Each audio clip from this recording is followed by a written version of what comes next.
So don't round me out. Don't send no police round me and tell me shush my mouth. Where's our conviction? But where's our pride? We selling everything, selling our backside. Just go online, it'll make you sick. You can buy any island, just point and click. See, they're selling our country, yes, they're selling our land. They're selling our archipelago of sea and sand. Now break down the acronym like you in class. Oh, they're selling the whole country. Ooh, they're selling our hey, hey. Ride him. My mother always say when you find a donkey, ride it. Who's the donkey? Huh? Come on.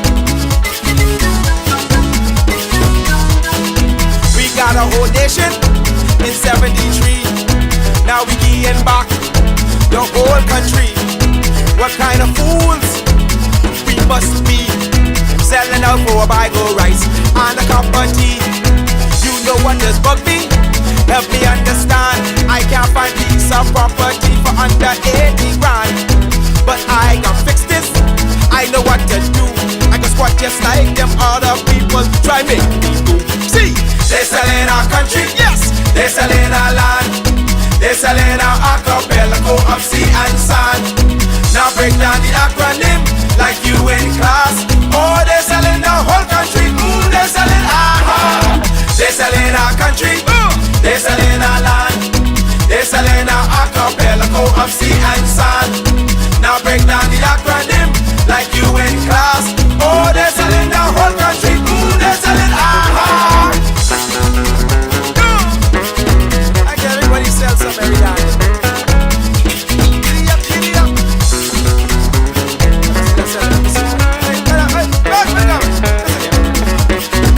Come on. Oh, no. Oh, no. Let's go. Who's the donkey again? They're selling one island. Give away one key. What can be left for you and me?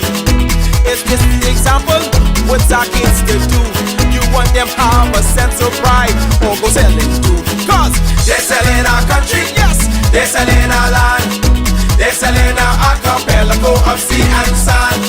Now break down the acronym like you in class.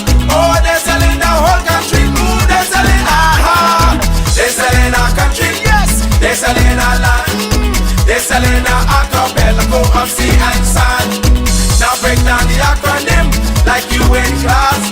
Oh, they're selling our whole country. Ooh, they're selling our they're selling our country, yes man. They're selling our land. They're selling our archipelago of sea and sand. Now break down the acronym like you in class. Oh, they're selling our whole country. Ooh, they're selling our they're selling our country, yes. They're selling our land. They're selling our archipelago of sea and sand. Now break down the acronym like you in class. Oh, they're selling the whole country. Ooh, they're selling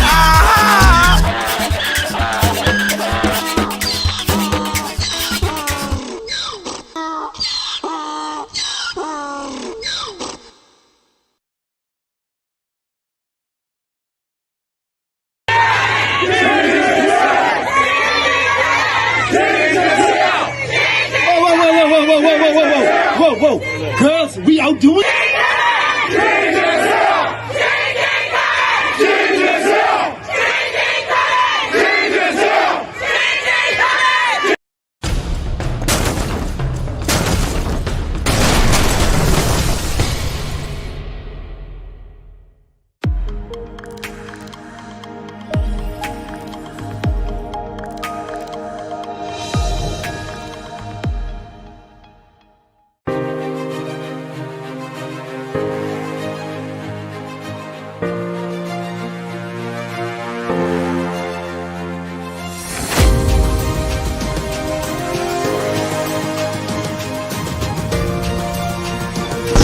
Don't say, I didn't go to jail, I'm okay. Keep our system clean. Keep our system clean. How must our politics be if we're going to do that? First of all, they have to be honest. The politics have to be honest. The people have to be clean and honest also. If you are not honest, if you're not clean, if you have a black mark, whether people know it or not, please stay out of politics. And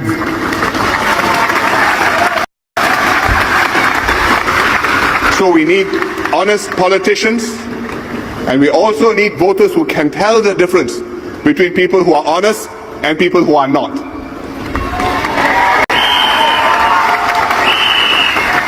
And I was very, very surprised yesterday that here on this spot yesterday to hear Dr. Chee Soon Juan say, reputation is temporary, but character is permanent. I agree. I think Dr. Chee has every reason to know that character is permanent, doesn't change.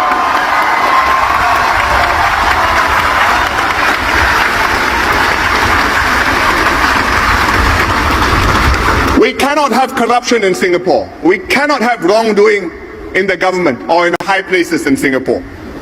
That's why we have the CPIB reporting to me as PM, and if I don't give approval to the CPIB to investigate somebody, the CPIB can go to the President and ask the President for approval.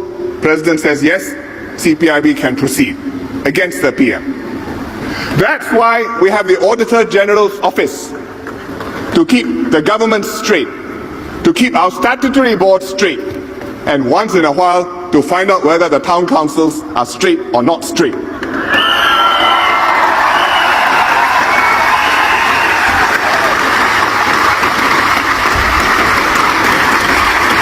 These are the PAP standards, and these also have to be the opposition standards. Just because you don't wear white doesn't mean you shouldn't be white or needn't be white.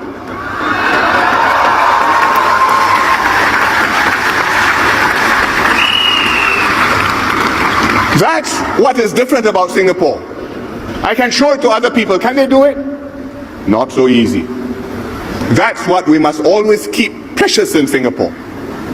So maybe that is why when Mr. Lee Kuan Yew had his 90th birthday, we had a little celebration in Parliament. And he was too weak to make a speech, but he came, he joined us in the members' room. We made a birthday cake, we sang a song, blew the candles, and he made a small speech. He talked about only one thing. He said, remember, keep our system clean.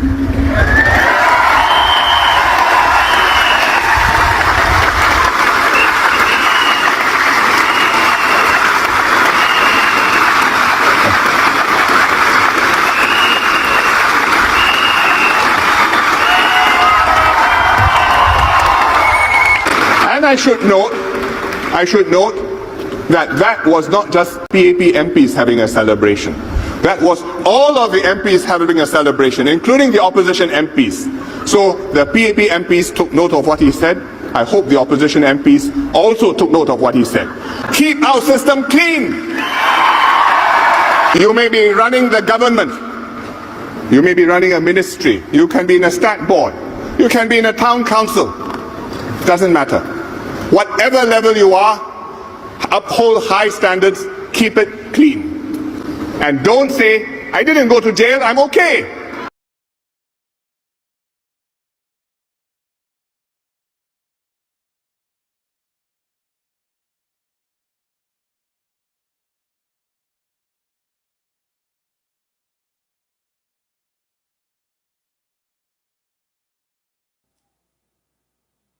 If they just kept operating acceptable and what was the standard,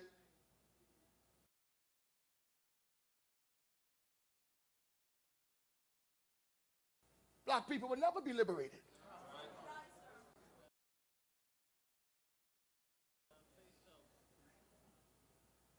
If it were not for operating outside of the box and breaking rules, we would not be celebrating 50 years in an independent Bahamas. Y'all talk to me now. We're talking revolution. In order to access the rights, the privileges, and benefits we enjoy today, our founding fathers in this country had to push the envelope, break some rules, and challenge the system. That's why you have the benefits you have. Because most people who are opposed to change are those who selfishly benefit from the way things currently are. Even at the expense, in most cases, Roberta, of the majority. So I don't want nothing changed because I living off this. I benefiting from this. This working for me. It don't matter that all of y'all suffering and struggling and going through and can't make it. Keep it the way it is. Because as far as I am concerned, I good with this. I could pay my bills. Who cares what yours? Things happening for me. I could fly where I want to fly, do what I want to do. I could build a couple homes and have property on every island. Why change things? Keep it the way it is. Most people who fight change are benefiting from the way things are. We all lived in this country, but only a few privileged individuals benefited, while everyone else suffered and struggled. But it took men with a mind to function outside of the unjust norm to break the oppressive power that held us captive.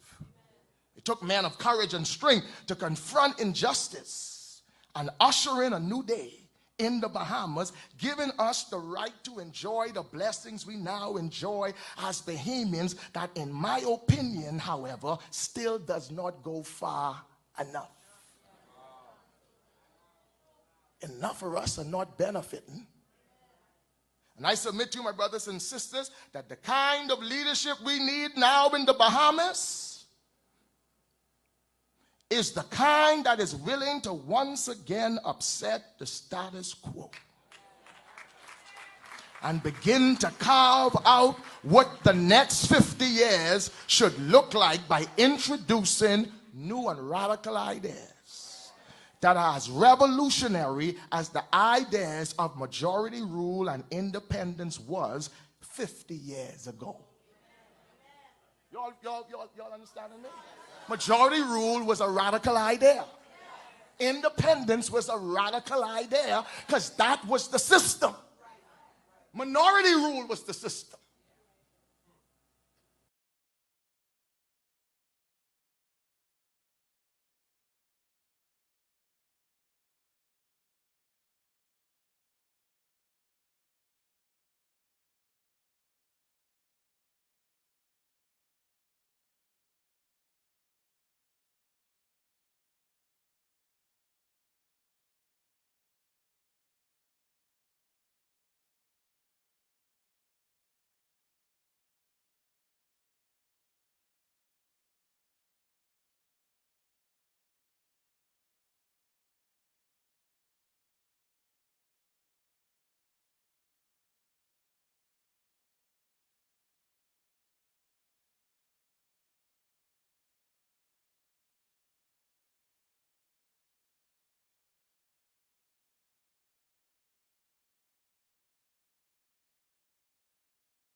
in a country where more than 70% of those who are a part of our educational enterprise are the children of illegal immigrants. We have a problem that needs to be addressed.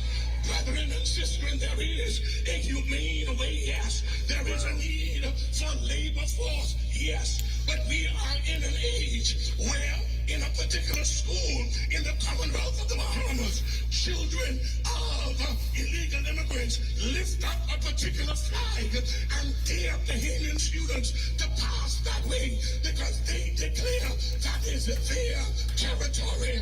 This is what we are up against. And unless somebody is brave enough to say that Amen. Amen. Right, set. What happens? So after all, we fought for the Bahamas, for Bahamians.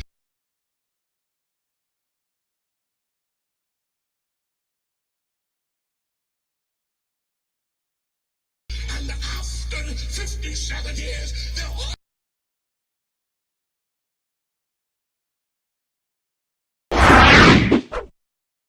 prepared to take charge and to decree and declare that while we celebrate what others have done and while we sympathize with the plight of others, we do not do so at our own peril. So we cannot cut off our nose despite our face.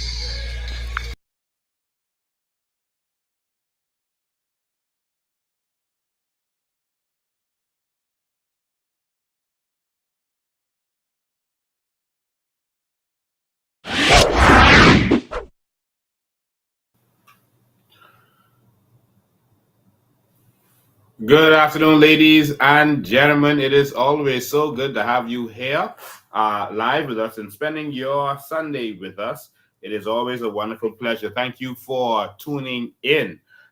Ladies and gentlemen, we are live in Nassau in the Bahamas, and we are broadcasting from myriad social media platforms all over the world. So if you're tuned in, you could be tuned in from Facebook, our 3 Facebook pages, Lincoln Bain. You could also be tuned in. The video perspective isn't the best right now. You could also be tuned in from our YouTube pages, with Lincoln Bain, Bahamian Evolution, where most people watch it from, and the Coalition of Independence. We're also broadcasting on my Twitter page, excuse me, and my LinkedIn page. We also sometimes broadcast from Instagram, but not today. We're gonna have a serious conversation, ladies and gentlemen. So I want to slow down and have a real conversation with all of you. And the reason I think this is important for us to have a real conversation, not mudslinging education. I think we need to have a real conversation about what's really going on in this country. And we have to wake up our brothers and sisters because our country is failing. We got some serious problems in this country, and that's what we're going to discuss today. We're going to discuss the root of the problem. We always beat at the leaves. We always talk about the results of the roots. Everything you see in this country is actually a reaction, not an action. It is the result of some other failing in the system. And so we want to have that serious conversation today. I hope you're ready for a serious conversation today about what's really going on in this country, because that's what we're going to do today. As you can see behind me, we have queued up a speech 2 days ago. A press conference, the Prime Minister's office, weekly press conference. I read Wayne Monroe talking about crime. And so we're going to talk about that a little bit. And then we're going to get into the system. You would notice that no matter which government comes in power, please excuse my cough that continues. I don't really get sick. I haven't been sick in 2 decades. I'm not sick, but I just have a cough. And it just won't go away. So please excuse me.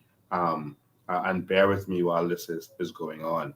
I know this is not the norm, especially for a broadcast, but unlike other politicians, I'm in front of the Bahamian people every week. And so you're going to see the real part of me.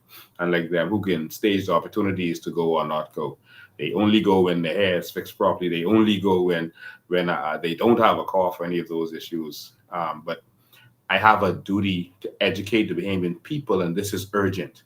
And so I have to keep working. I have to keep pushing. We have to keep working. We have to keep pushing. And so push with me, bear with me in all of my imperfections as we make this happen. So, ladies and gentlemen, we're going to talk about the system and what has been happening. Make sure you take the time to share. The likes that you do too. Make sure put them up. The likes on Facebook if you're there, and that way the algorithm will think that this is a very important video, and it will automatically share the video. If you're sharing it, if you're liking it, if you're engaging, it's going to share the video more. Other than that, it won't pay any attention to the video. So go in there and if you like something, like, share, heart, keep them going, so that the video is pushed by the algorithm. All right. So I want to talk about this because there's something in this speech that he gave that made me more concerned. And I think because this was 2 days ago, this went over the heads of everybody, including the media. They always miss it. It's like they can only talk about things that they have permission to talk about. And they're not doing their own proper investigation. Ladies and gentlemen, what you're about to hear should concern many of you. And it was said at the speech, at the Prime Minister's office. Let's get to it. So this is Wayne Monroe. He has just been introduced. He's just come up and said good morning. And I'm going to let you hear directly from him because no one watches this anymore. When Clint Watson was there in the beginning, people watched it more. Now no one is watching it. Their views are like nothing, zero. But I want you to hear what he had to say and what the government did to solve crime. And when you see that, you can arguably see why we still have a crime problem. Listen. Members of the press here present and to the wider Bahamas watching. It cannot be denied that crime is a matter of great concern to members of the public. The Prime Minister has identified it as a top priority issue for this government. He has outlined in his address the government's approach to crime, the 5-pillar approach, and specifically the approach of the police to clear, hold, and build. If I can give some background to how we arrive at this. To be very clear, from the time that the Davis administration took office, on page 50 of the Blueprint for Change, you would observe a commitment to the National Development Plan Vision 2040. Now, notice again, he talked about clear, hold, and build as if this was something they came up with. Now, I know his dry and bland delivery is really annoying, and it's like watching paint dry, but I want you to pay attention to what he is saying. I'm gonna just put that back just a little bit so you can hear that this seemed to be some kind of plan that they're claiming that they came up with to deal with crime. Lead the approach of the police to clear, hold, and build. If I can give some background to how we arrive at this. He said to how they arrived at this. Now, remember, we already know that the clear, hold, and build strategy was a strategy used in the UK. All right, it was founded many, many years ago, and they don't even feel it works anymore. And they put some criteria to say when this would not work, and the criteria of when it would not work fits the Bahamas perfectly. So it almost can't work in the Bahamas. But he made it seem like they came up with it. He said, when we came up with this, you heard him. All right, let's continue. to be very clear, from the time that the Davis administration took office, on page 50 of the Blueprint for Change, you would observe a commitment to the National Development Plan Vision 2040. And so from inception, the Davis administration has proceeded on this 5-pillar plan, with ministries executing their parts of it. And you'd have heard of a task force. I will explain how that is a slight difference. But to be very clear, the approach has always been the 5-pillar approach of prevention, policing, prosecution, punishment, and rehabilitation. Everything he said just now is not a new plan. From I was on the police force, this is how you deal with crime fighting. The prevention, the policing, et cetera, the punishment. This is the normal process. This is not a new strategy. Like, I don't understand how the media just sat in front of him and let that go. That's the normal. You try to prevent, you do policing. If persons don't do that, then you do punishment. What is your plan here? That is the normal strategy that the police have had since I was a police officer. And it actually was before that. This is the same strategy all over the world. So to list these things as your 5 pillars, what?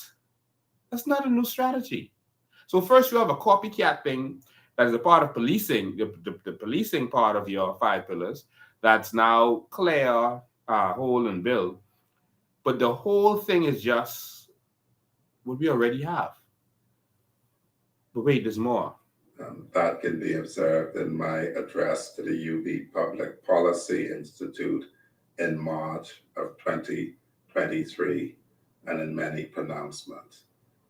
So the Bahamian public can be assured that this is not a knee-jerk reaction to any particular event. A significant development. So you wanted you to know that this is not a knee-jerk reaction. We know that. There is no reaction. You have not acted. You have not reacted. Because crime, build old, is not a reaction. That's some copycat thing you got from England. And we're about to find out how you got that. And the other stuff that's normal crime fighting strategy. Now, he said this was the basic thing that happened that you might not have known about. An engagement of a consultant who had worked in the UK confronting gang crime, and more importantly, for some developments in this country, knife crime. This consultant came to the Bahamas. Hold on, wait. They got a consultant. The Bahamas paid for a consultant.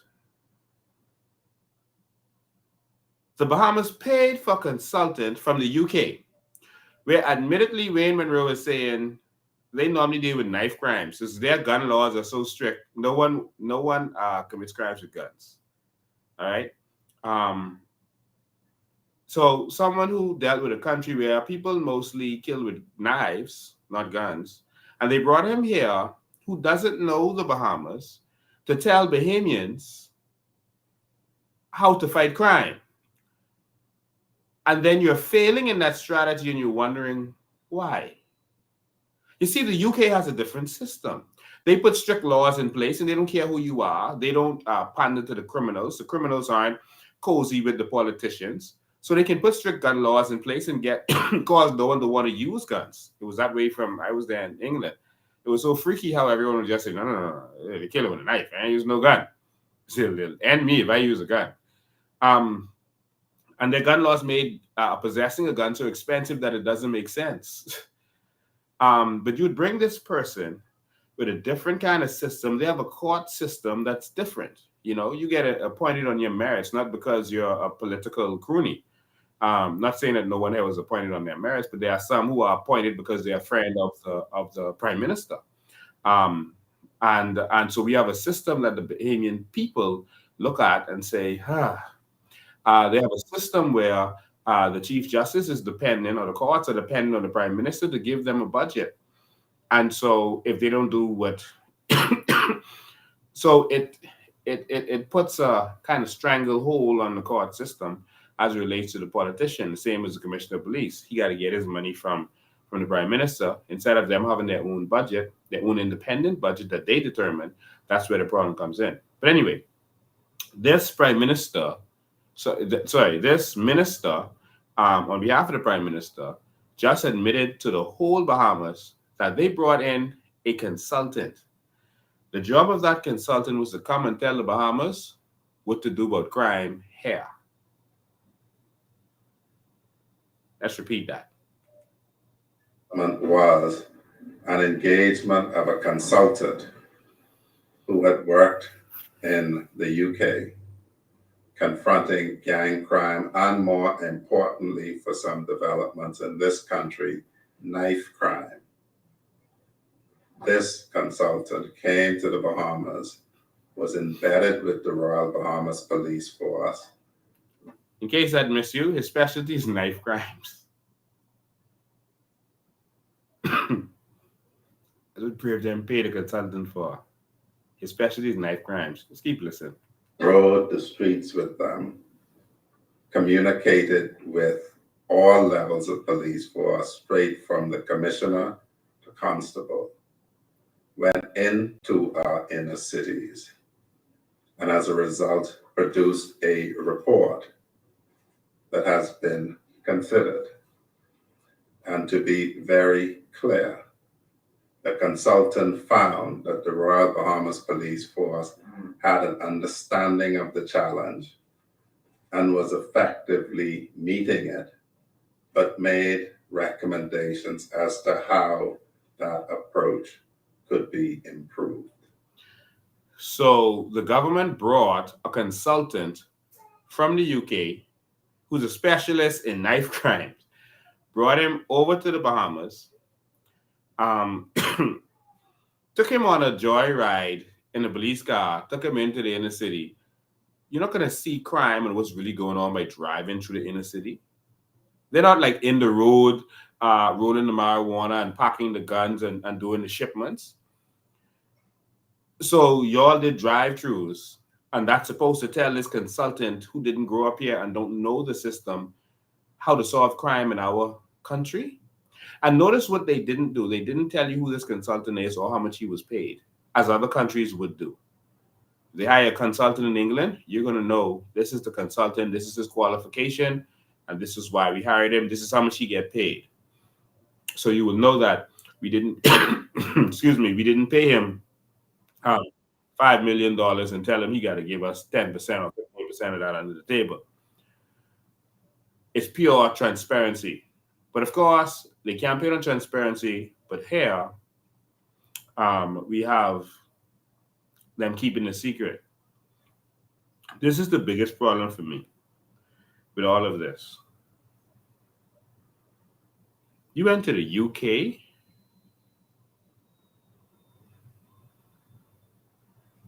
Is the UK free of crime? This consultant, did he rid the UK of crime?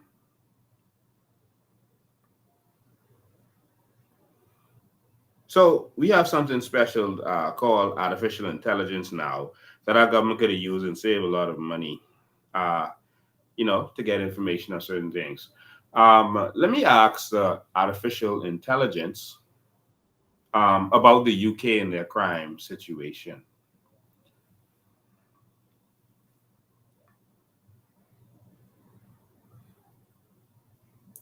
What is the percentage of knife crimes versus gun crimes in the United Kingdom?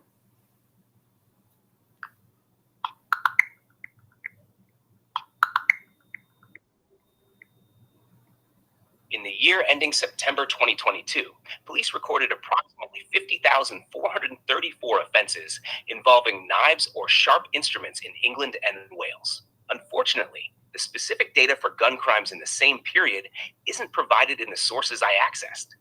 However, this statistic on knife crime can give you an idea of its prevalence compared to gun crimes in the UK, which are generally lower due to strict gun control laws. For a more detailed breakdown and comparison, you might want to refer to the latest reports by the Office for National Statistics and other relevant UK government publications. So, I asked a question earlier, and basically it said that the crimes committed with guns is 0.2%. All right, 0.2%. Now they have 50,000,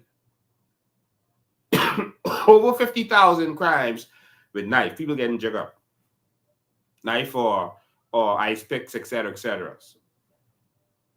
And that's who you went to. That's who you went to. Wow. We're in trouble, Bahamas. We're in trouble. He goes on to talk about, I can't really hear his voice anymore, about this task force and how they, the minister of basically every ministry is a part of this task force. So the Minister of Health, they put together Bahamas Task Force. The Minister of Health is a part of it. The Minister of Social Services is a part of it. That'll drag this on too long if I play all of that. The Minister of Financial Services is a part of it. Not the Minister of Finance, but the Minister of Financial Services. As a part of this task force they put together. And this is what they're going to do. This is what they're going to do, all right, to solve crime. They have no idea what to do. And so since we've had the prayer vigil, or day of prayer in Rawson Square, the murders have continued and the crimes have continued. I'm concerned that the Commissioner of Police keeps saying that crime trended downward last year. You don't know if crime trended downwards. The reports of crime trended downwards. A lot of people are not reporting crimes nowadays. Many people. They see the car, the window broken into, they just go and get it fixed. Someone says that was a week. That was a week for the Bahamas. That was a funeral week for the Bahamas, which is dying. People are discouraged. And so I just wanted to play that to give you an idea of where we are. The country is failing. I want to talk about this system because nothing he said changes the system. Why do I say that the system has to change? What do I mean when I say that we need a system change? Why can't we just keep doing what we've been doing? Just change the faces. Go from this leader to the next leader. Go from this party to the next party every time. Why can't we just do that, Lincoln? Why do we have to change everything? Why is it so important that we get rid of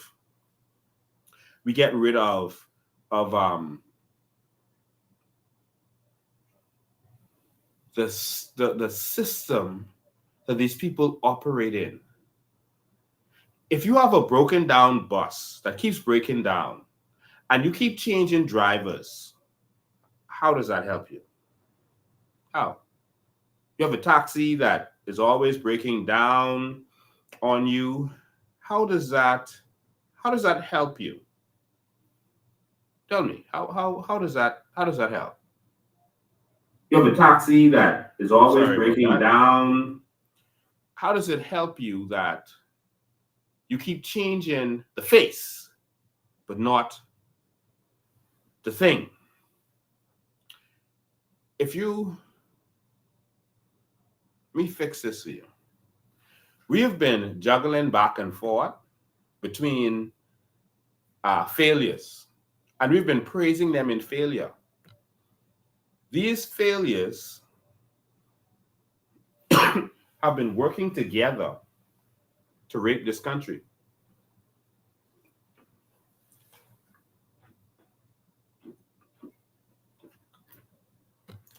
We've been juggling back and forth between these same friends, and in our faces, they've been working together to make sure that the same system continues. The same.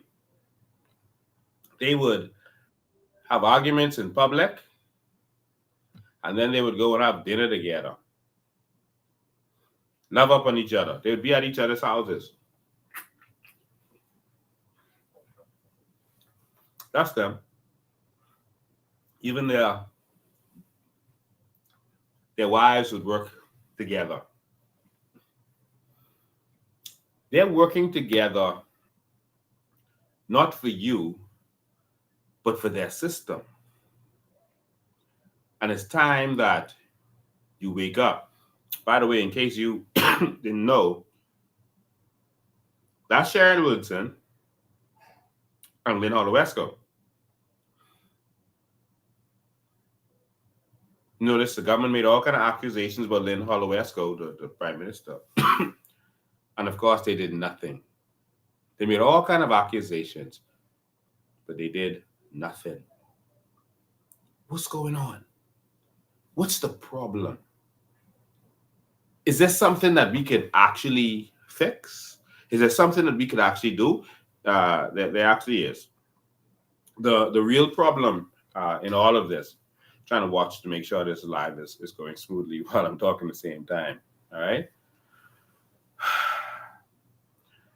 The problem is the people who actually control the system that they put in place. Those people, they don't see a problem with the system. That may be too deep for some people. That may have gone over some of your heads, but they don't see a problem with the system. Not just that they don't see a problem with the system, the actual people who are running this country, the actual people now who are running this country, they don't see problems. Not just with the country, they don't see problems. They see opportunities. There's a wealthy, excuse me, there's a wealthy elite that control everything in this country. There's a wealthy elite that has been controlling you. Someone asked me, Lincoln, why don't you celebrate majority rule? I don't celebrate majority rule because the majority don't rule. On the face of it, all happened was they went from being in the driver's seat and sitting in the front of the car to sitting in the back seat and letting you drive them. They went from controlling in the House of Assembly to putting you in the House of Assembly, but then they controlling you. So you do all the work while they travel the world. Majority does not rule. I'll get to that in a minute. The problem with these people is they don't see a problem. They see opportunity. What do I mean by that? That's a serious statement. They see when, for example, when they see crime, they see opportunity. Crime to them is an opportunity, not a problem. It's an opportunity because the crime won't affect them. They don't live where the crime is going on. They're outside of it. Crime for them is an opportunity to oppress, to continue to oppress the common man. That's why when everything happens, whenever you need something, whenever there's a problem in this country, we feel the oppression.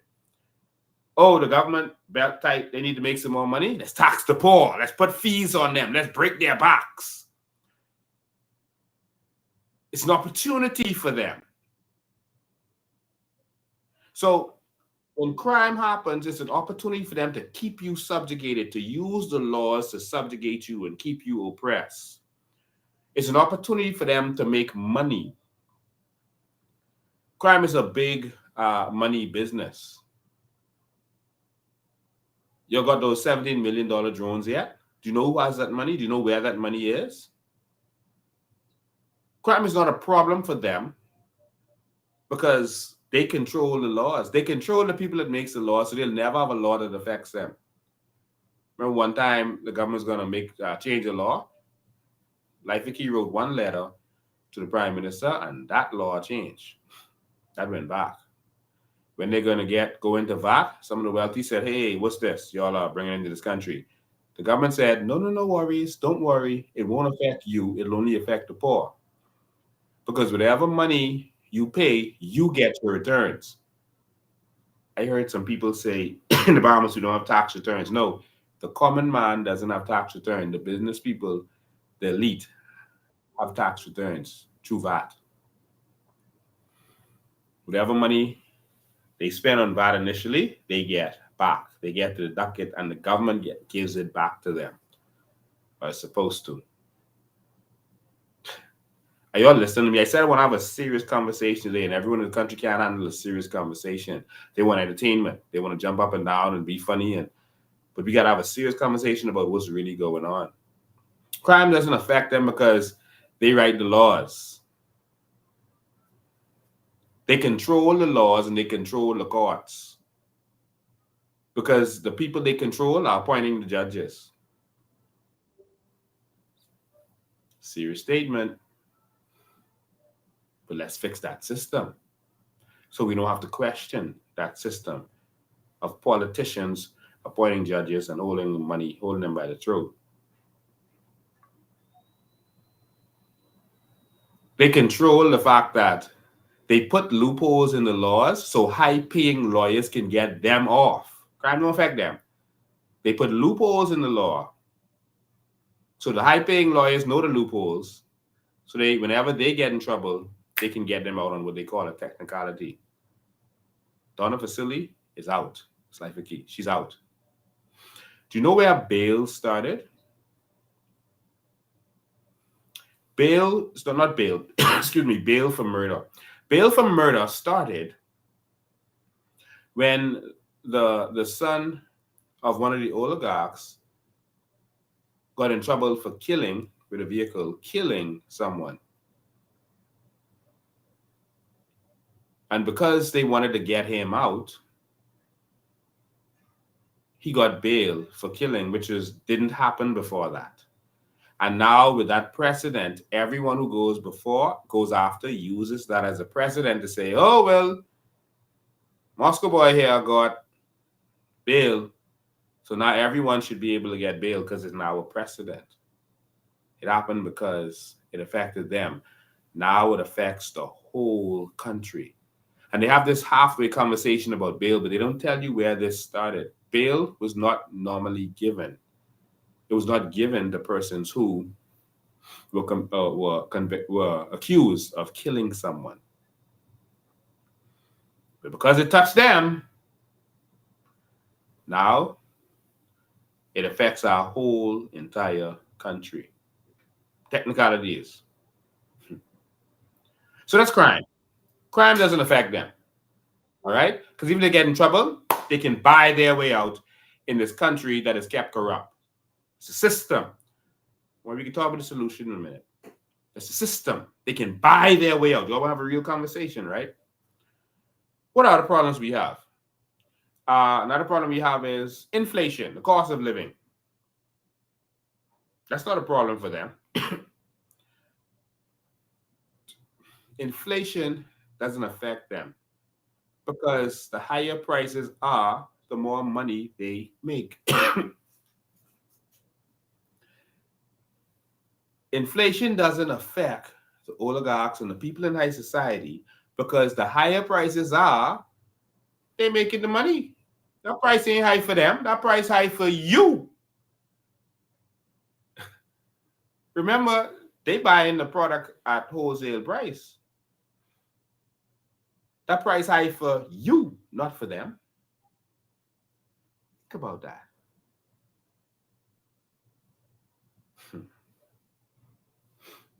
And so they don't care about inflation. The more prices increase, the more money they're gonna make.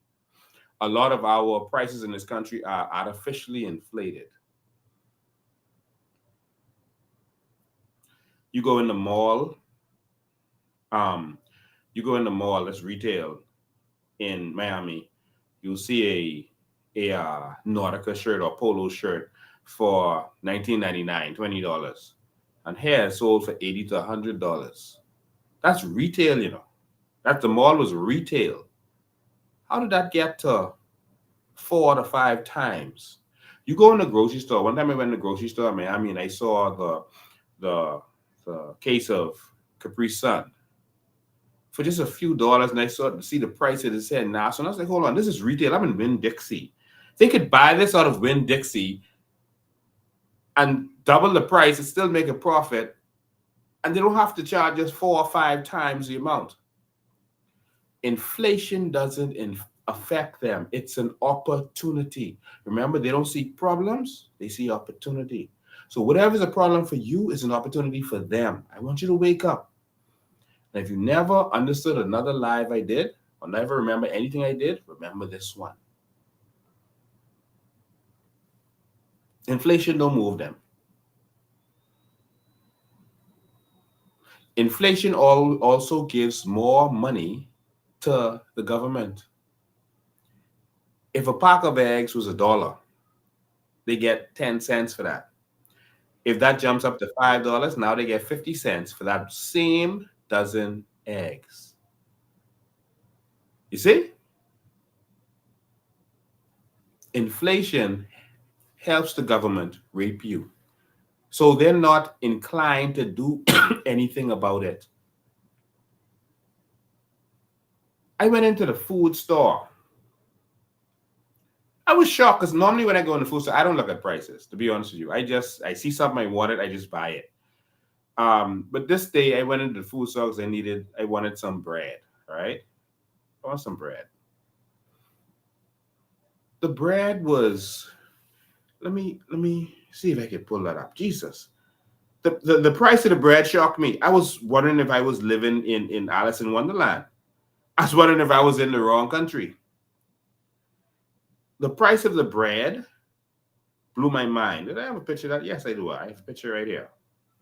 Let me see if you could see this. I should have put it so you could see it on the screen.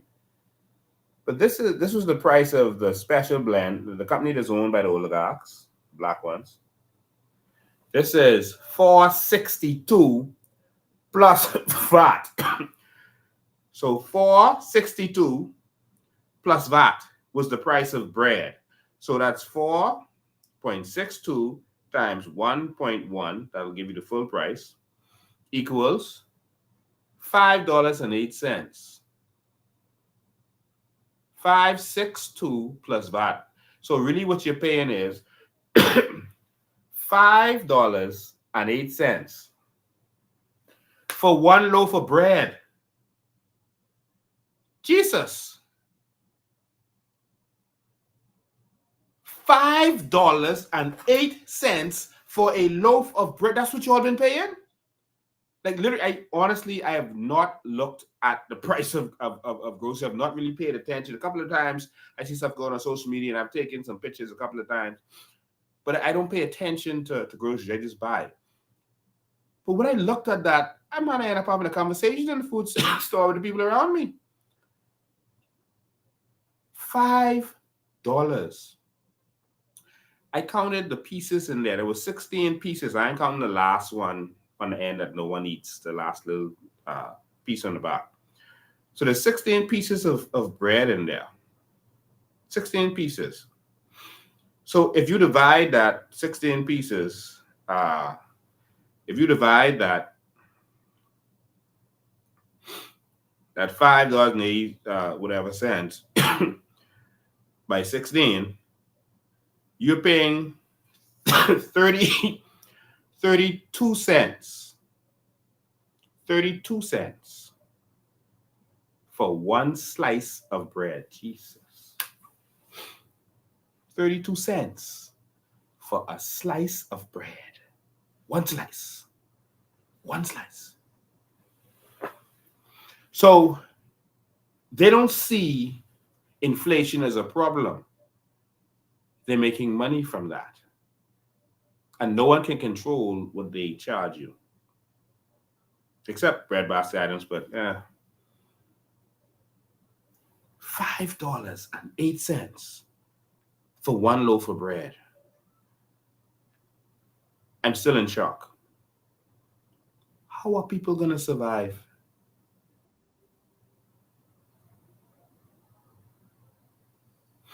So that don't affect them. That affect y'all. Why? Because they also have the money to cover themselves in this inflation. They have the money. So inflation don't move them. That move you.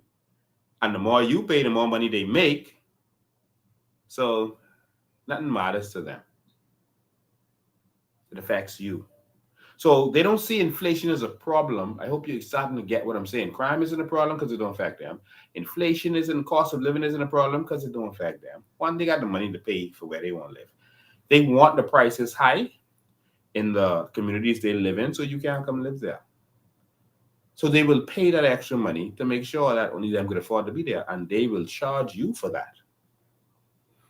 They make money charging you because they're controlling the system. You're waking up? There's more.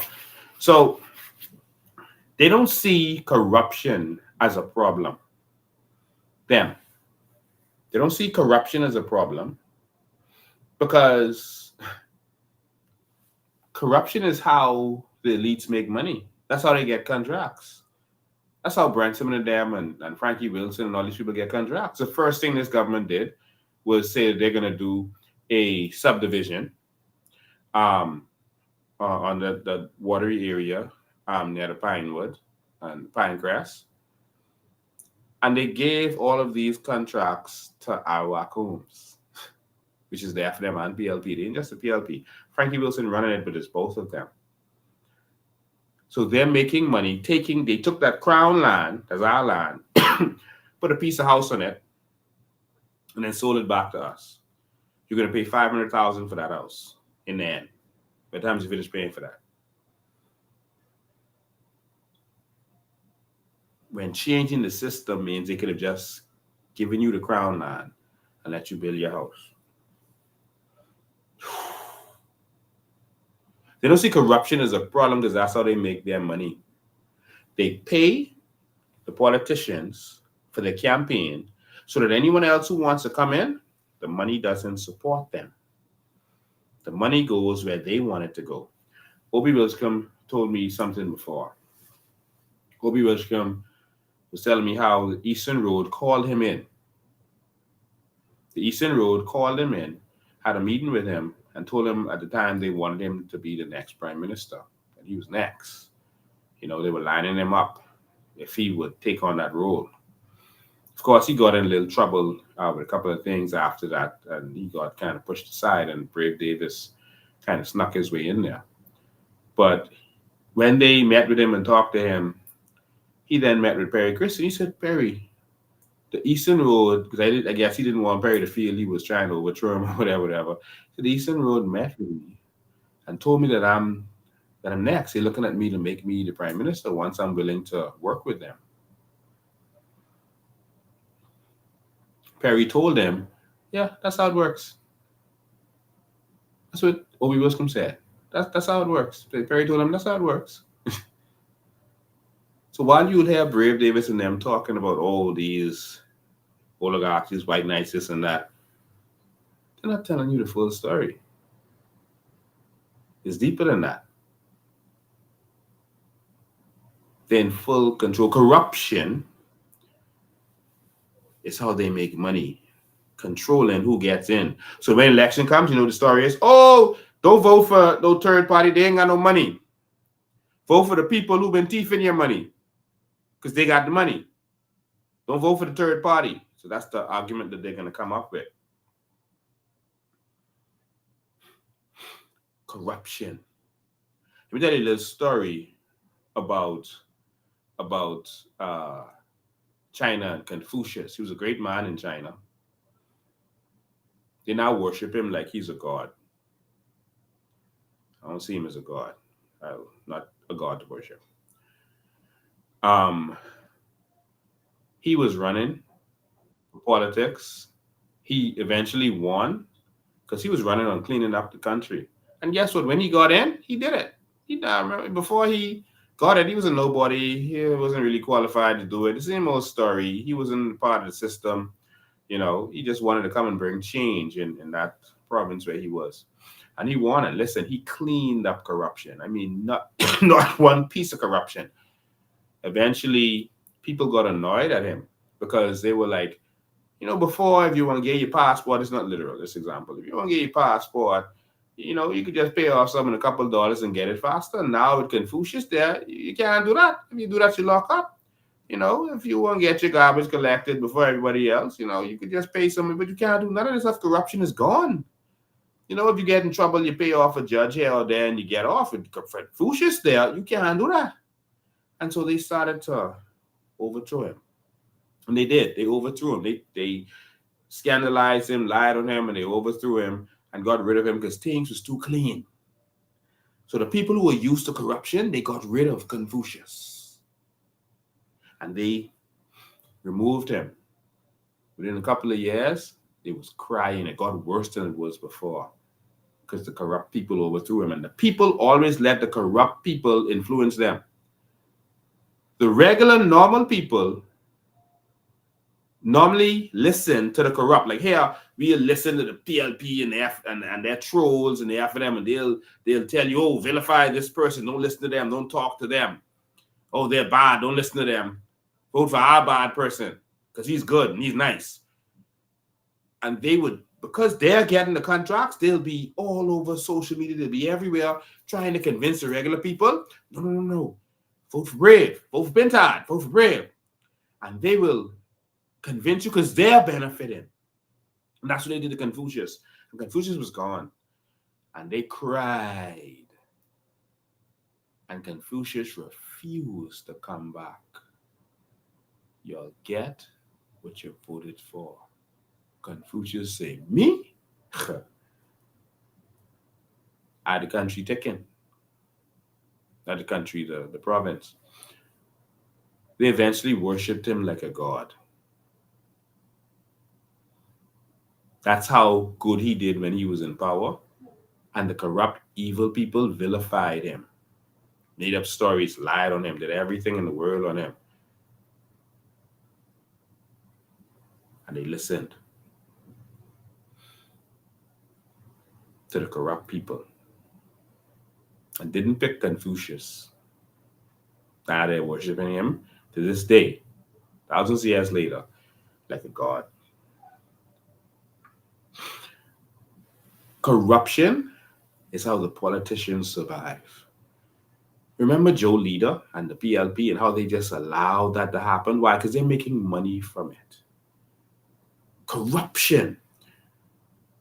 Just so I told you, because of the bail situation with the oligarch's son, that caused all this bail and now start happening, and all of this resulted from that. But they don't care because it don't affect them.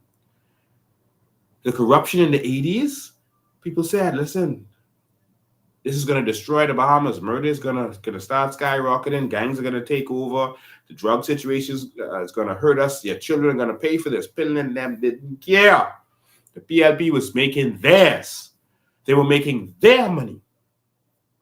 And they couldn't care less about this country. They were making that money while it was there. And we listened to them. While they were making the money and we were getting nothing.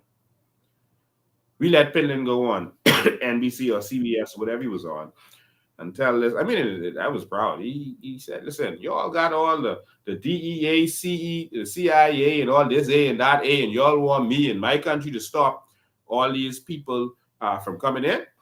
Y'all can't stop them from coming into America. The difference is he was benefiting. PLPs were benefiting from allowing it to happen. That whole island is their station, Norman's Key. Police officers told how they would get a call, leave that alone. and it's affecting our children today. It's affecting you when you get robbed. It affected you. It affected Brave Davis when his house got robbed. Those people who robbed him are now dead.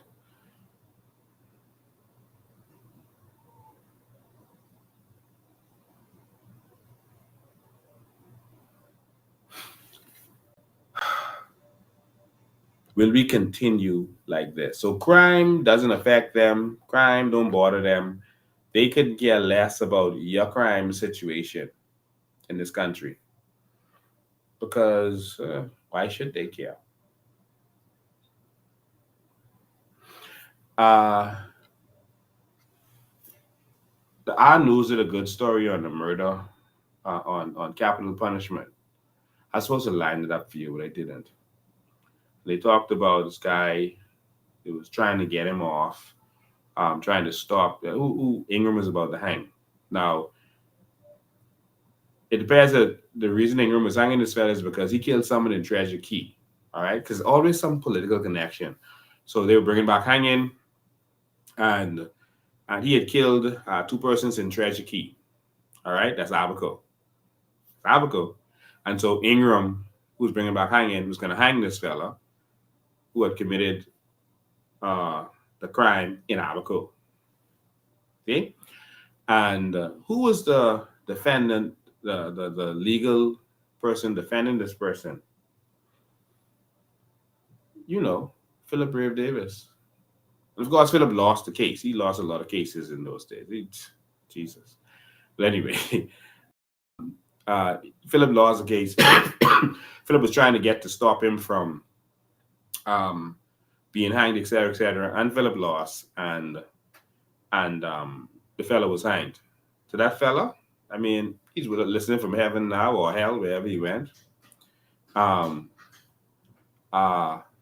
You picked the wrong lawyer. You picked the best friend of the man who was trying to kill you.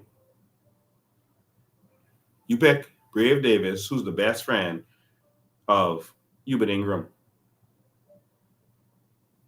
You was never going to win that. Yeah, Brave and Ingram, closer than Perry and Ingram. A lot of y'all don't know that. And they just told me that themselves. All right?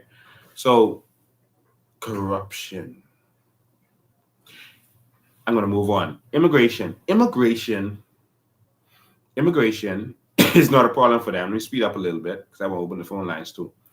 Immigration is not a problem for them because they don't have to live amongst the problem. Immigration is not a problem for them because they're not competing for jobs like you are. They're not competing for a hospital room, a bed like you are. They're not competing for a classroom like your children are. Immigration don't affect them. But immigration is what they can make money from, and it's the biggest crime in this country right now. The biggest crime in this country is not drugs by itself, it's immigration. Because it is where the corrupt politicians make all their money. And when election comes, they're going to use this money to flood the streets with money to say, vote for us. So we can keep the problems. And you're going to vote for them because of the money they got from corruption. They can say, look at all this money they have. Oh, these other side broke. Don't vote for them. And then they're going to form another third party and say, hey, listen, if you want to vote for third party, vote for this one. All right? They're more presentable. They're more professional. They don't really fight for the people. You know, they just come and give eloquent speeches. They'll vote for these other set over here. Don't vote for this third party here because they're too rebellious. They're too rambunctious. They're too much like Pinlin and Milo Butler. You don't need that over here. Vote for this fake party that we're setting up.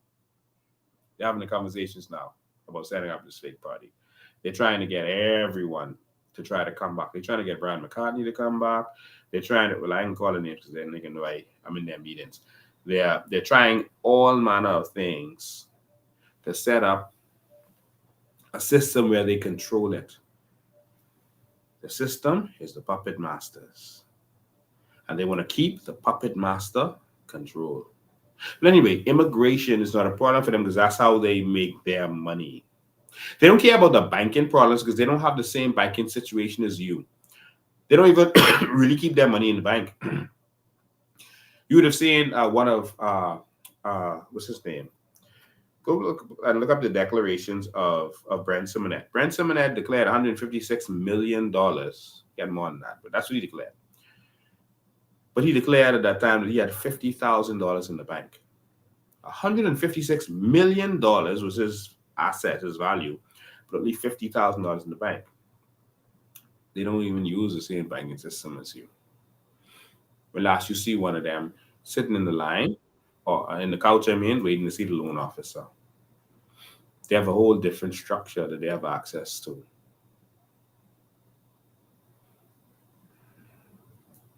All right? They don't care about the fees. They negotiate their fees. You have those banking fees. And then in some cases, if you have a certain amount of money in the bank, you don't pay. You don't pay any fees. Think. Nothing that we go through affects them. They don't care about the healthcare system. It's not a problem, it's a money-making opportunity for them.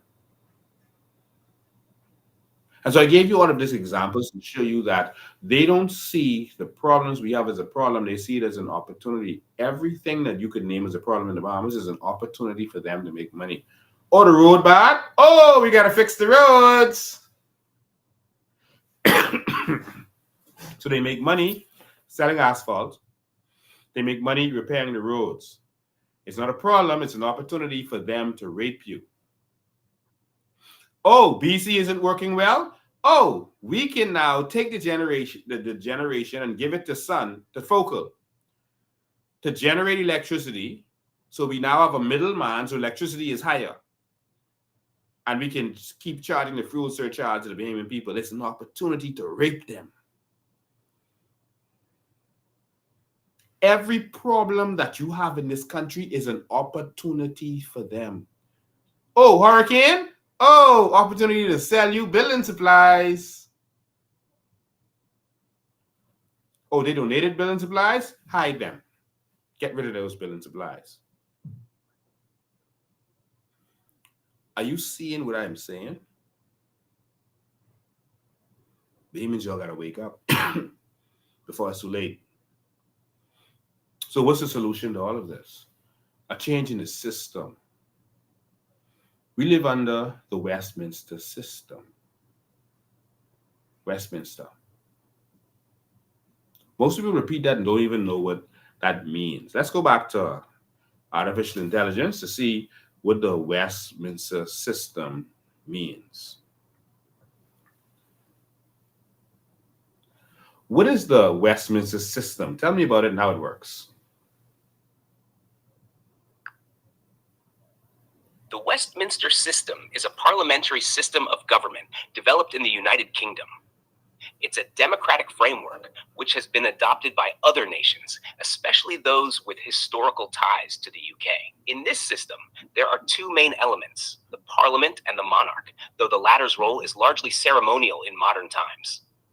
Parliament consists of two houses, the elected House of Commons and the House of Lords, mainly consisting of appointed members. The Prime Minister, the head of government, is typically the leader of the majority party in the House of Commons. They form a government and appoint cabinet ministers, mostly from among the members of Parliament.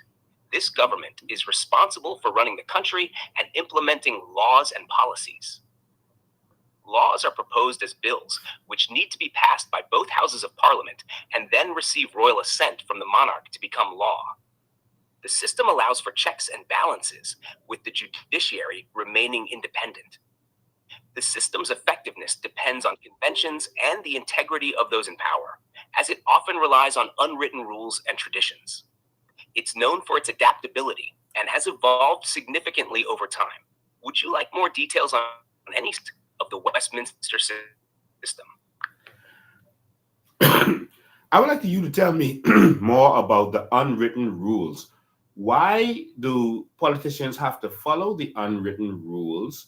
And if you have a corrupt system, wouldn't these unwritten rules be the problem because politicians won't follow them?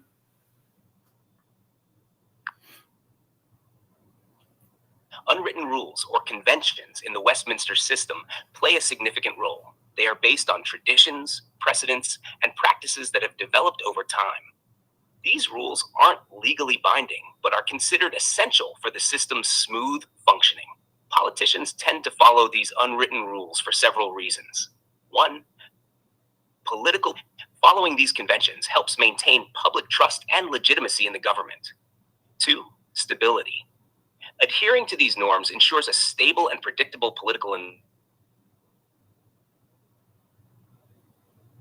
These long-standing traditions and see following them as a matter of respect and duty. However, you raise a valid point about corruption. If a system becomes corrupt or if key figures choose to ignore these conventions, it can lead to significant problems. Since these rules aren't legally enforceable, their effectiveness relies heavily on the goodwill and integrity of those in power. In a system where corruption is widespread, these conventions can be easily disregarded, leading to abuse of power and undermining democratic principles. This potential weakness highlights the importance of strong institutions, a vigilant media, and an engaged public in holding leaders accountable. In countries where the Westminster system operates effectively, there's usually a robust set of checks and balances, including an independent judiciary and a free press to mitigate these risks. Would you like to explore any specific examples of how these... I'll leave that there. In the Bahamas, when they break the rules, they're supposed to step down. They don't. They don't. They just don't. When Philip Brave Davis was caught lying to Parliament with the Bamsey scandal, he was supposed to step down. He didn't. There's many things that happened in this country where persons are supposed to step down and they don't. If you are involved in a scandal, et cetera, and you're a member of Parliament, you're supposed to step down. They don't.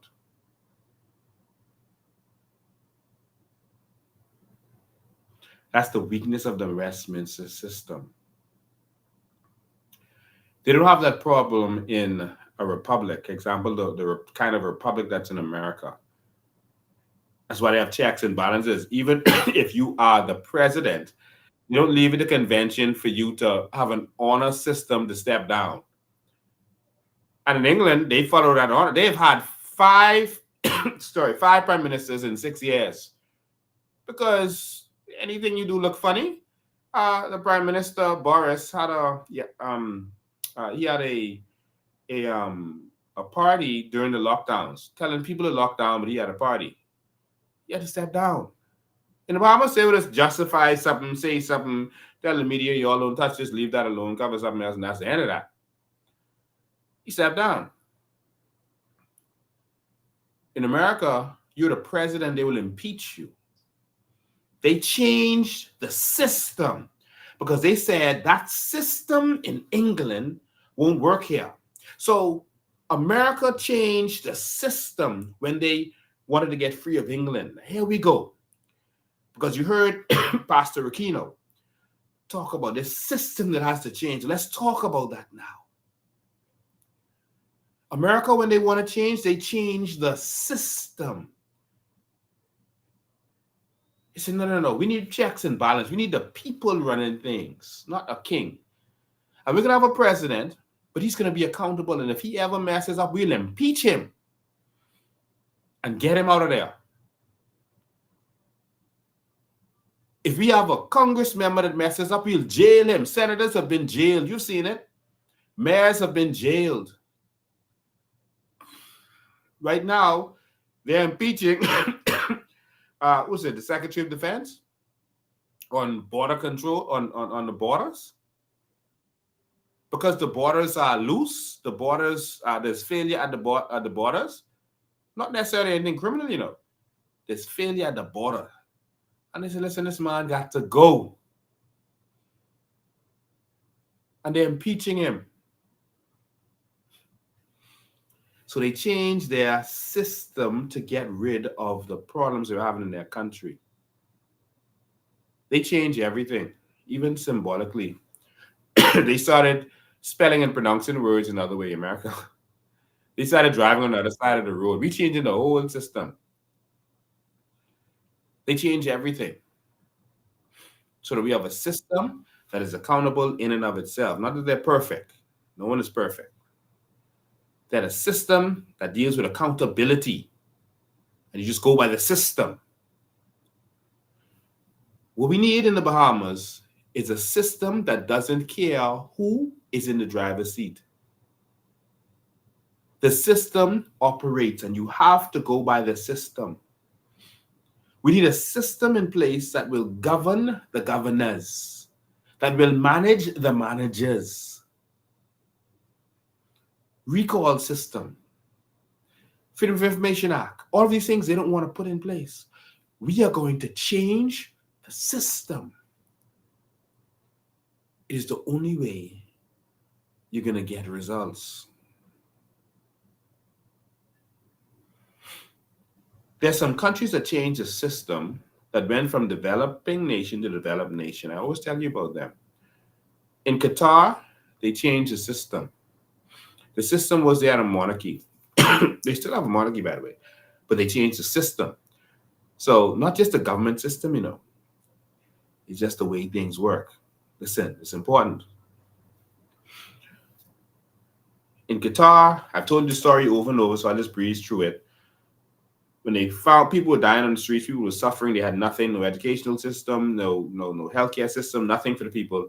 And they found oil, and all of a sudden the royal family was rich. Like, here, they just have the oligarchs, they're just rich, and that's just it. They ain't sharing out with nobody. They will keep it that way. Because they don't want you coming up and changing their system. Before I finish with Qatar, you know why the oligarchs don't want you to change the system? Do you know why the system is never going to be changed by the FNM and PLP, no matter how much you change them? The system is never going to be changed by the FNM and PLP because the oligarchs who run and fund them, they are benefiting from the system the way it is. Why would they change it?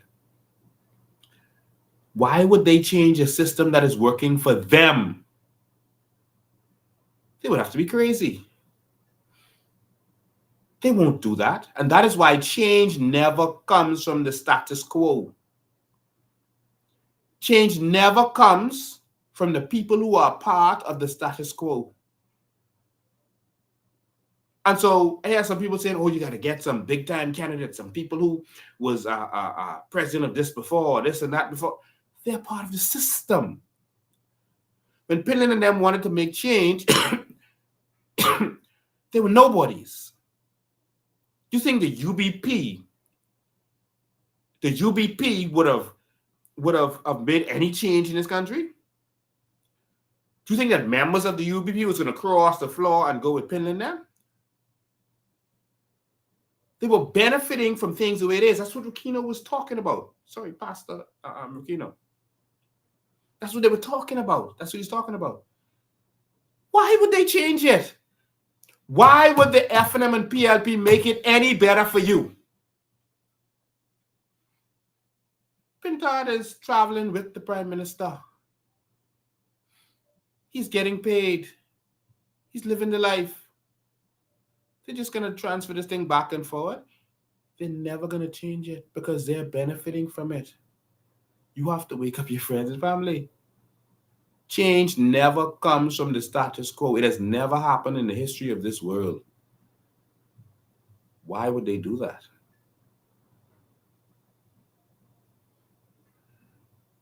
You wouldn't even do that for your own children. So, you're the daddy.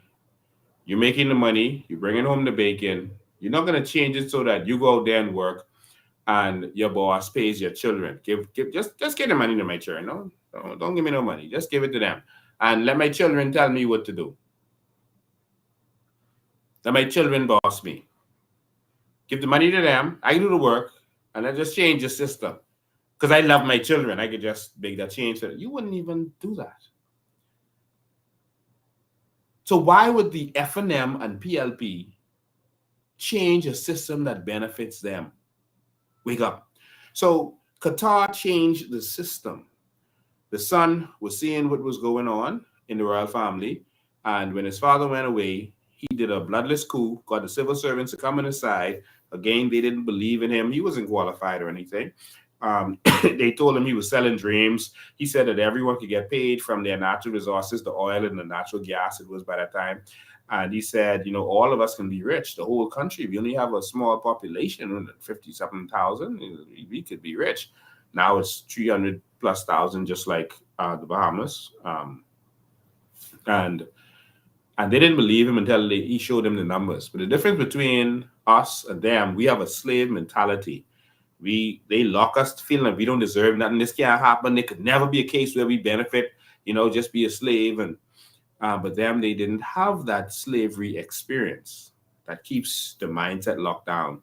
And so they just changed. When they saw, they just changed. But us, we see all the facts right in front of us. Guyana, who found oil, you know what they go into now? Guyana, just Google it. I can show you it, but I'm going to Google it because I don't know the phone lines. Guyana is now going to selling carbon credits. Before election, they told you I was selling dreams. Guyana found oil, but they want the big money. They're making big money from oil. They want the big money, so they're going to now sell carbon credits. Jesus. And we sitting down with a failing country, letting these people tell us what to do. I want to add you to the conversation, and I'll continue talking about what I have to talk about.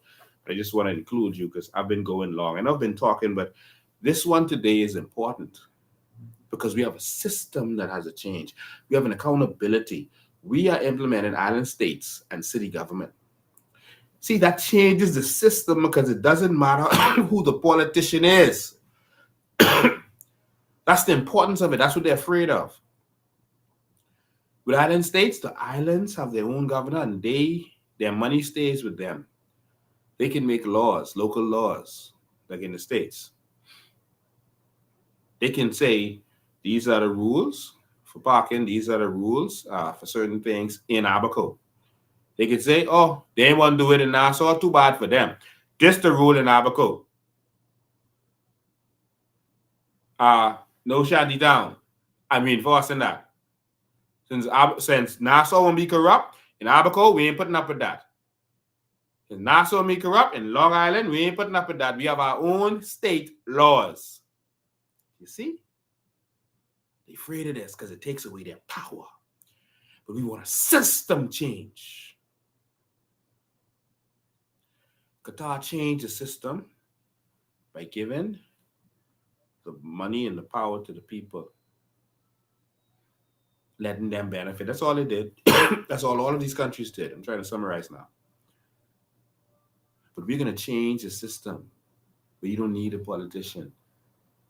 Oh, you need some good qualified politicians. No. We need the people to determine what they need for their community. Because it's your money. How about we change the system to where someone's spending your money for you? How would that feel if you work, you make money, your money goes to someone else, and that someone else determines what you get? You make $1,000 a month. That person decides that they're going to give you back $10. You're getting $10 back. Do what you can with that. And every so often I might buy you one jeans. I'll buy you a shirt. You hold on to that shirt. Yeah, you need some dishes. I could buy you some dishes. But only $10 you get to do what you want to do. Does that make sense to anybody? Let me find one person that makes sense to. One. If it makes sense to you that you would work, your money comes in, but it goes, you have to give it to someone else, and they give you back from that $1,000, they give you $10 for you to do whatever you need to do it for the month.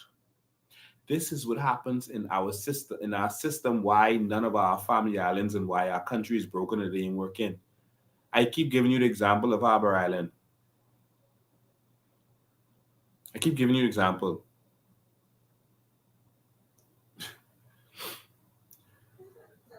Harbor Island makes $30 million a year. They send that to Nassau every year. They made that, you know. They send that to Nassau every year. $30 million. And they get back $380,000. That ain't even 1%. So that's like the $10. $10.80, $10.08, something like that. And that's what they got to do. They have to do it. That's why they have a water problem, electricity problem. The dock is mangled. I mean, how is this system working for you? Graham Rutherford on the live is saying Bimini makes 50 million. They do. Let me calculate what Abaco makes. Abaco makes 17% of what goes to Nassau. So if you make 3 billion, I just call in numbers. The numbers might be wrong. Don't hold it to me. It's a theory I want you to get. So if we make 3 billion a year times 0.17. Oh, so Abaco, if we make 3 billion a year, Abaco sends $510 million. They could be their own country.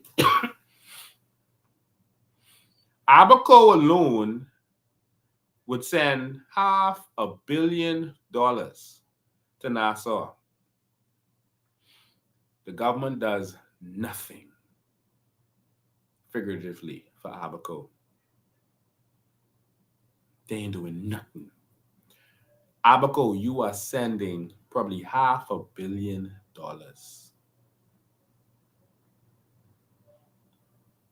Every year. Do you know what Abaco could do with their $500 million? Jesus. We need a system change. And then you break Abaco down into cities. And the cities have a mayor. Abaco has a governor. Cities have a mayor. And the council of the city council, they determine what they need to do. And they get a portion of that $500 million to do it. It's their money. They pay a royalty to the central government. And now you control what happens in your country. You don't need a professional politician to say, oh, we need this qualified man, someone qualified like Wayne Monroe. The stupidity that's coming out of Wayne Monroe's mouth. See, when you don't do the system that I'm telling you about, you end up with stupid politicians that come with their qualifications on paper, but in real life, they're puppets, so they can't do anything. They're going to come to you and say, oh, you need this one and you need that one. And, oh, this person's so qualified. And look at this. Wayne Monroe says the government is grappling with how to prove someone is in a gang.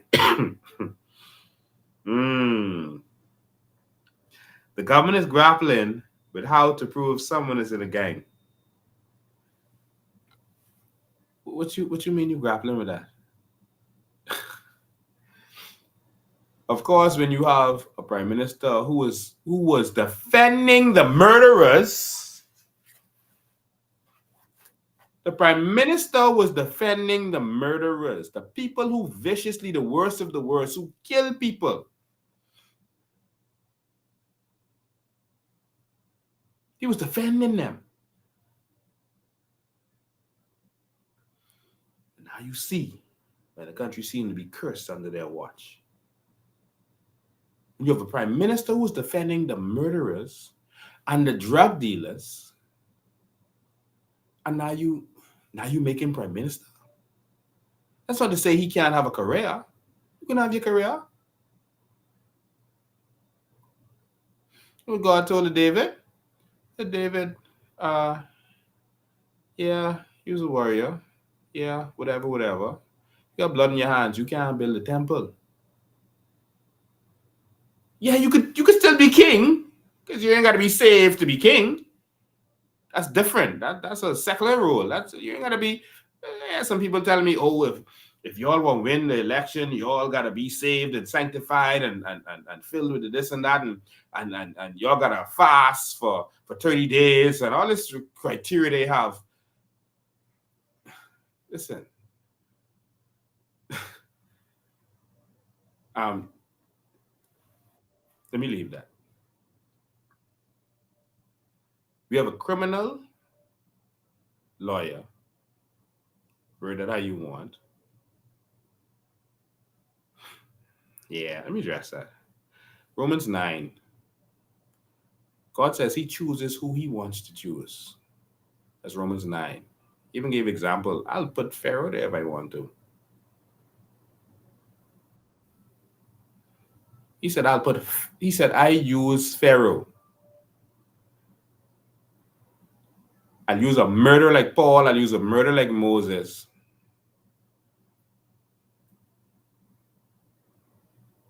Someone said, Lincoln, that by-election, did you fast for 7 days before the election? No. Oh, see, that's why you got to, no, man, you're supposed to fast for 7 days.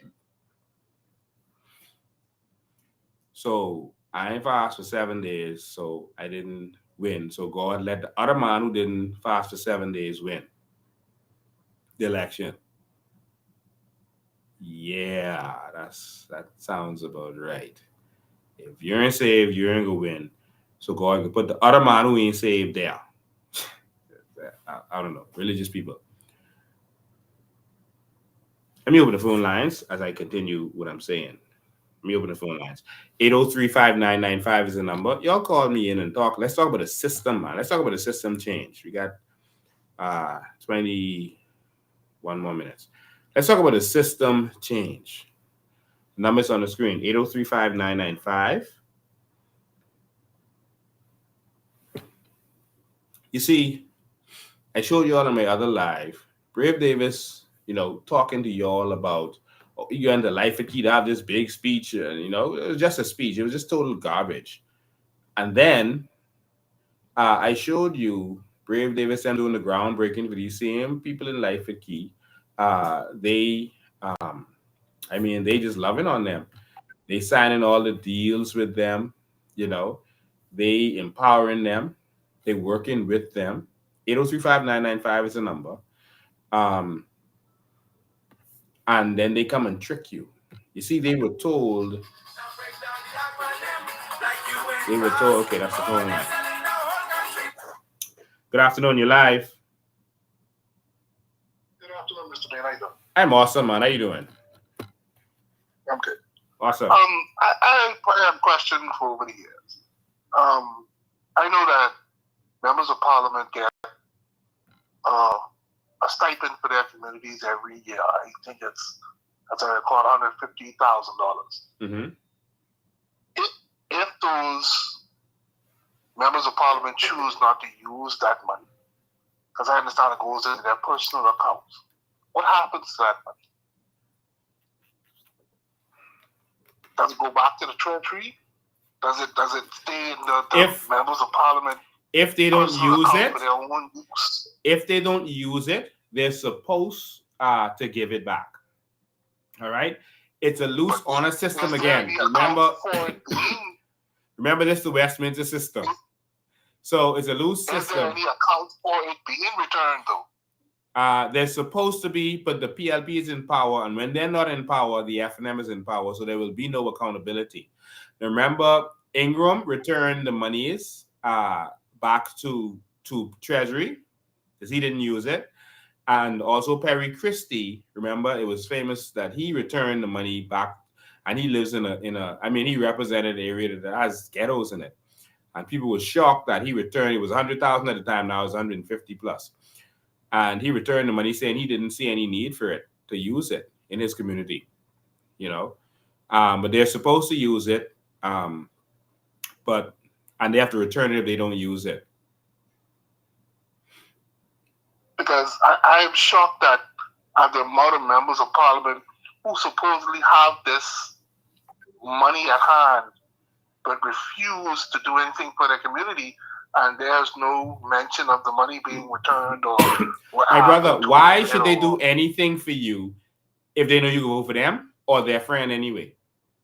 You vote for their party or their other party that they set up. Why? Let me show you something. Minnis is now in the papers. Minnis is in the papers talking about how he's going to put CCTVs in his constituency, right? He's in opposition. And he's bragging about that. They say, oh, people say, oh, Minnis doing a good job. He's putting CCTVs in his community. Hold on, wait. Weren't you just the prime minister? Why you didn't put the CCTVs in these communities while you were prime minister? Why didn't you put it then? Now, all of a sudden, as a gimmick, you're talking about you could put CCTVs? You were there for 4.5 years. And you didn't put CCTVs. Now you can use a constituency budget, 50,000 of it. That show you how cheap it is. He has the biggest physical constituency, right? So, and 50,000 is going to cover that. All right. Physically, his constituency is the biggest in the country. And so 50,000 and it's 39 constituencies. That means that this is very affordable. They could have already done this if they wanted to. But they don't want to do anything to stop crime because they are benefiting from crime. And that's where the problem comes in. So do the math. 39 times 50,000, that's $1.9 million to put CCTV in the whole country. But y'all keep voting for garbage. Thanks for your call, man. 2026, it's coming. Amen. All right. So you call in while I was doing that. 803-5995. 803-5995 is the number. 803-5995. I mean, Minnis wants to be pat on the back saying he putting CCTVs in his community. You was the prime minister. $2 million and you could have CCTV this whole country. If, based on your numbers, $50,000 that you're encouraging everyone to do from their budget, if $50,000 could do it in your constituency, I mean, it could do it in every constituency, why didn't you do it when you was in government? These people keep playing with y'all, fooling y'all, and y'all keep falling for it. Let's go back to the phone lines. Good afternoon. How you doing? Okay, hear it? Yes, I can hear you. Yes, we have an issue there on Montague Beach where a lot of the boats that are coming in are anchored out very close to the shore. And they don't have nowhere to dispose of their garbage and none of that. A lot of stuff are being washed up on Montague Beach. And nobody seems to be addressing this. I heard that the MP, I think, for Finance was talking about how Atlantis want to take over Montague Beach and have air landing or something like that out there. But what is going on in our country? Wow. I'll hang up and listen to your response. All right. What's happening in the country is that the country is a failed state and nothing is working in any area of this country. The politicians are just sitting down plotting schemes how they could take money from the treasury, putting it through their cronies and then directing it to themselves. And that's the problem with this country. And that's why we need island states and city government. And that's why we're going to do that. I'm going to call the member of parliament for St. Anne's this week and see if he can address that. He's being paid for that. I know we fight a lot of battles and we fight for a lot of people in this country, but we're paying him to do that. And if I pay my maid to wash the dishes, I ain't washing no dishes. Enough of that.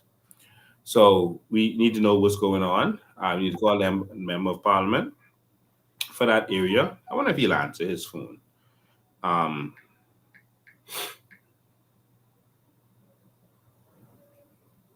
Okay, let me call him. I got, just so you know that that's him. That's him, and that's his number. All right.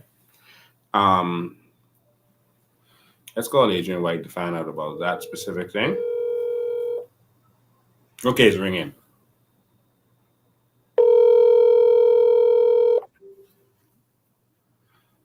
No.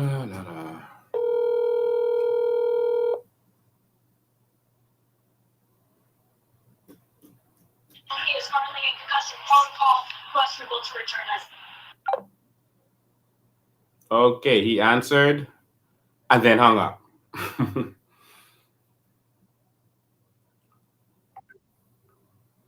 Here we go. Let's do that again.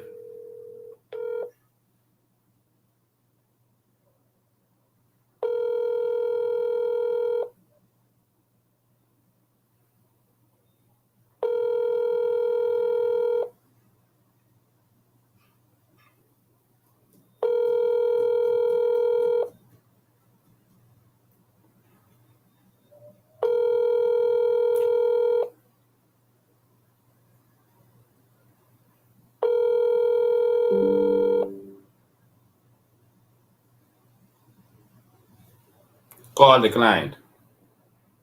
See it? Call declined. So that's Adrian. He can see that's me. My picture is on my number and everything is there. Call declined. The reason I did that is because I've seen in recent times illegal immigrants or immigrants saying that they will call their MP. There's 100. Hello. Lincoln, how you doing? I'm awesome. How you doing? You know, I just had to call. Mr. Adrian White he's trying. He's on there live, I think now, and watching, and he's tried to fill in some potholes on the Eastern Road. So we got to commend him in opposition for doing that. That's the MP. Of course, that's what he's supposed to do.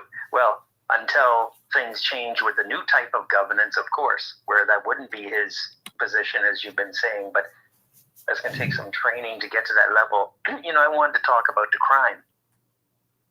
It's not an F&M and not a PLP problem. And I really don't want to address them anymore because they've had 50 years. So if they wanted to stop crime or knew how to stop crime, we'd be crime-free. Yeah. If they wanted us to have a hospital, we would have had it. So I don't want to address them any longer in 24. What I want to do is address how we fix this. See, you and many other people have been saying the sovereign wealth money. And now?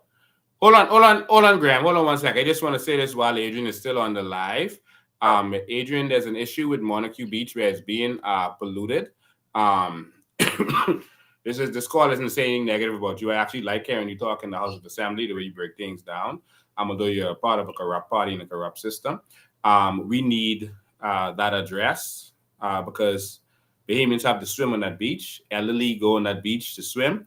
And if garbage is going on that beach, that's a problem. So let's try to fix that, all right? So that's the reason I was calling you, Adrian. Go ahead, Graham. Yeah. And so if we're looking at the sovereign wealth money in the country, sand, as you've pointed out, and many others, sells every day of the week.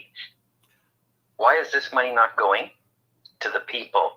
Now we got this carbon credit money. Well, I say crime. The natural resources credit jobs. Well, I'm gonna when you hang up, I'm gonna ask an artificial intelligence to tell us what they use, the products they make sand from, and to tell us the products they make limestone and aragonite from. Yeah, and so you know, I used to say aragonite, but let's move to sand because we all know what sand is. That sells for big money. Tourists get it for $2 a ton to the government, and we pay $6 for a little bag.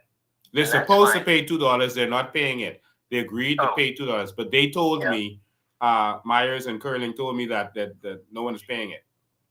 Well, let's just look at the crime and how we stop this. If we got everybody working in the country, I can't be breaking into your house if I'm on the job. And if you gave me the money from the resources and from the carbon credits, I'd be too busy trying to fix my place, build my house on the crown land that should be given to me as well. I wouldn't have time for crime. You see, what's happening is we're not giving the people anything that belongs to them. Haven't given them a hospital in 50 years. So that's a formula for failure and a failed state, as you said. And Graham, what comes out of that? Crime. Yeah, Graham, I heard you say that the crime is not an F&M or PLP problem. I differ a little bit with you on that because the PLP contributed to crime by encouraging the drug trade industry in the 70s and 80s. They contributed to that. That was a PLP problem. PLPs and F&Ms pander to the the gang leaders in this country, use them to go on the street, put some money in the gang leader hand and tell them take that on the street and push that to your boys and get your boys to come and campaign with us and call me daddy. When you walk with me and say daddy, you call me daddy. And you get them to work with me. So when we get in, I can make sure if they get locked up, they get in trouble, I can make sure they're straight. And they'll keep getting bail like Die, Stubbs, and all these other people.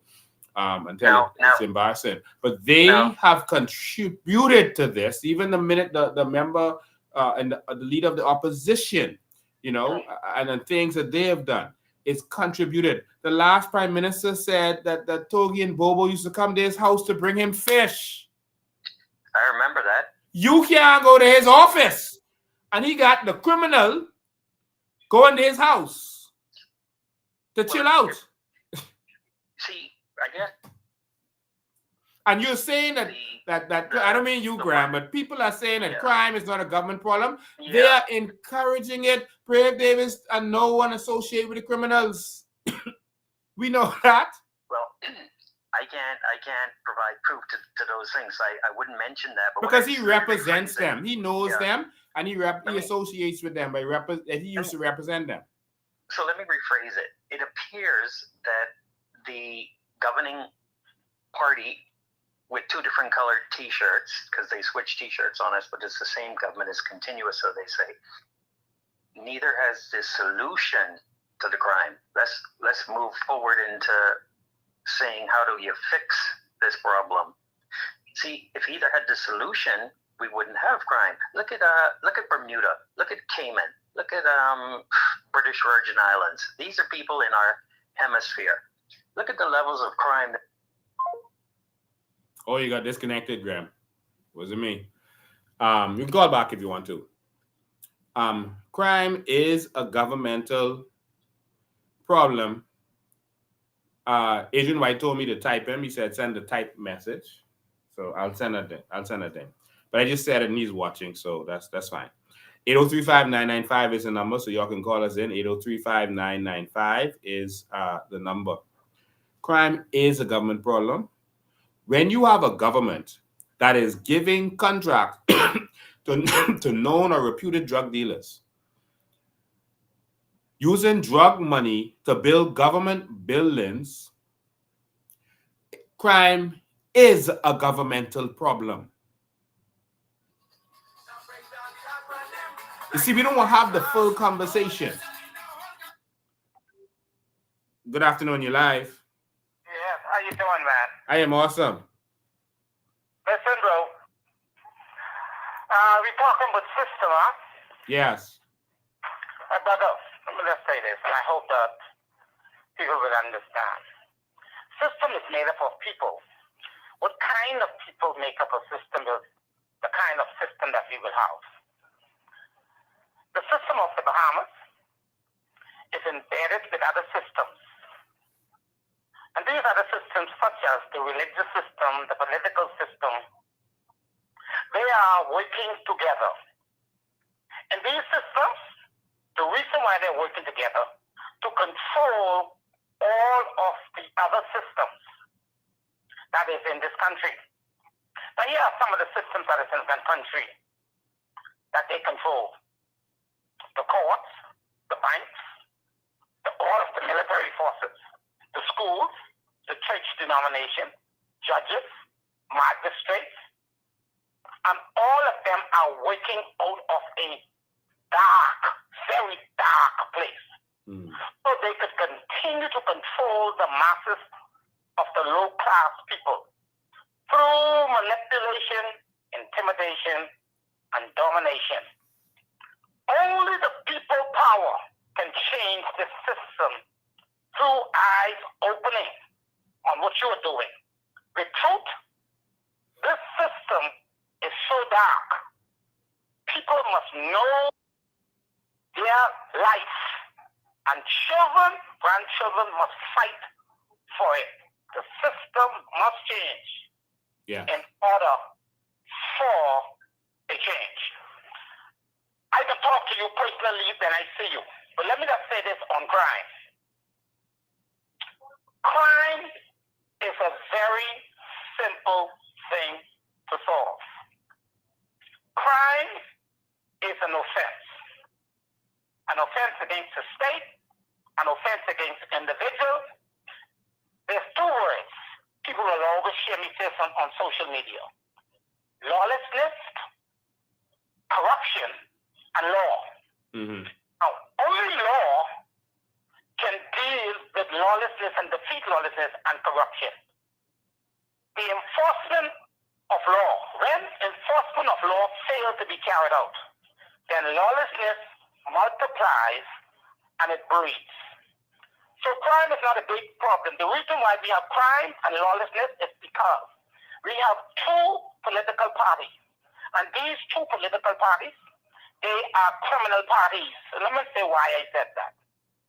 Because they allow the stuff that they are allowing to happen in this country. Only criminals will allow such a thing to happen in this country. See what the PLP are doing to his own people, the leader, Philip Davis. We see what the opposition is doing. As you have said clearly and right, the system must change. But I'm saying to you, brother, it only takes the people power. If not for the people power, the system will not change. And the system is so dangerous, it's so dark. It's that, listen, bro, when I open up some things to you, we don't know what's happening in this country. We don't know what's happening in this country. They want to take this country over with this dark system. You know what, brother? You said something when you talk about, and they do it for people, you know. When they talk about, oh, you got to be saved, or oh, you got to fast, and you got to pray. They don't even know what fasting. Fasting, even they don't fasting don't work. The only thing why you fast is to fast if you want to lose weight. When you fast, take an intermission to go into that word and read it and apply the word to yourself. And so that's the reason for fasting. But when we're talking about governing a country, we need people with sense, common sense, who are not corrupt, who want the system to be changed, bringing a new system, because system is only determine how good it will be or how corrupt it will be because of the mindset. Caller, let me tell you my only objective. My only objective in all of this is to make Bahamians royalty and to make them feel like royalty. You know, it used to be a proud thing to be a Bahamian. When you reach to Miami, because they felt like all Bahamians had money, it would be proud when you walk in the store and you say you Bahamian. You know, I was in Florida Memorial College. That's where I learned business and computer science. And we had a huge Bahamian association where I was the president. And it was prestigious to be a Bahamian because of how we presented on that campus. And we were the biggest organization on the campus. And we did certain things. It was proud to be a Bahamian. When Qatar and Saudi Arabia and all these countries, Dubai, United Arab Emirates, transformed their citizens. They made all of their citizens like royalty. So when you go to the Middle East, you will think that those persons are royalty. No, they citizens. They regular people. And you think they dress up in their thing and they acting like royalty. Now we got Bahamians trying to dress like them. You got foreigners coming in dressing like them, trying to look like them. I want a Bahamas where Bahamians can be royalty again. Right now, we're getting treated like nothing in our country, caller. Like nothing. The Haitian immigrant getting treated better than us in our country. They bragging about calling the member of parliament from their deathbed and saying, give my wife and my children citizenship. You can't even call your MP. Let me tell you, and I respect you. Listen to me. I agree with you 101%. Let me say this to you. When Bahamians to travel, as you say, right even today, when they hear you from the Bahamas, they look at you in a different way, the way they look at Jamaicans and Haitians. They look at us as we're rich. Because why? The way we dress, the way we look, the way we present ourselves. And I agree with you 101%. God has placed in this little country of ours the riches, the gold and the silver.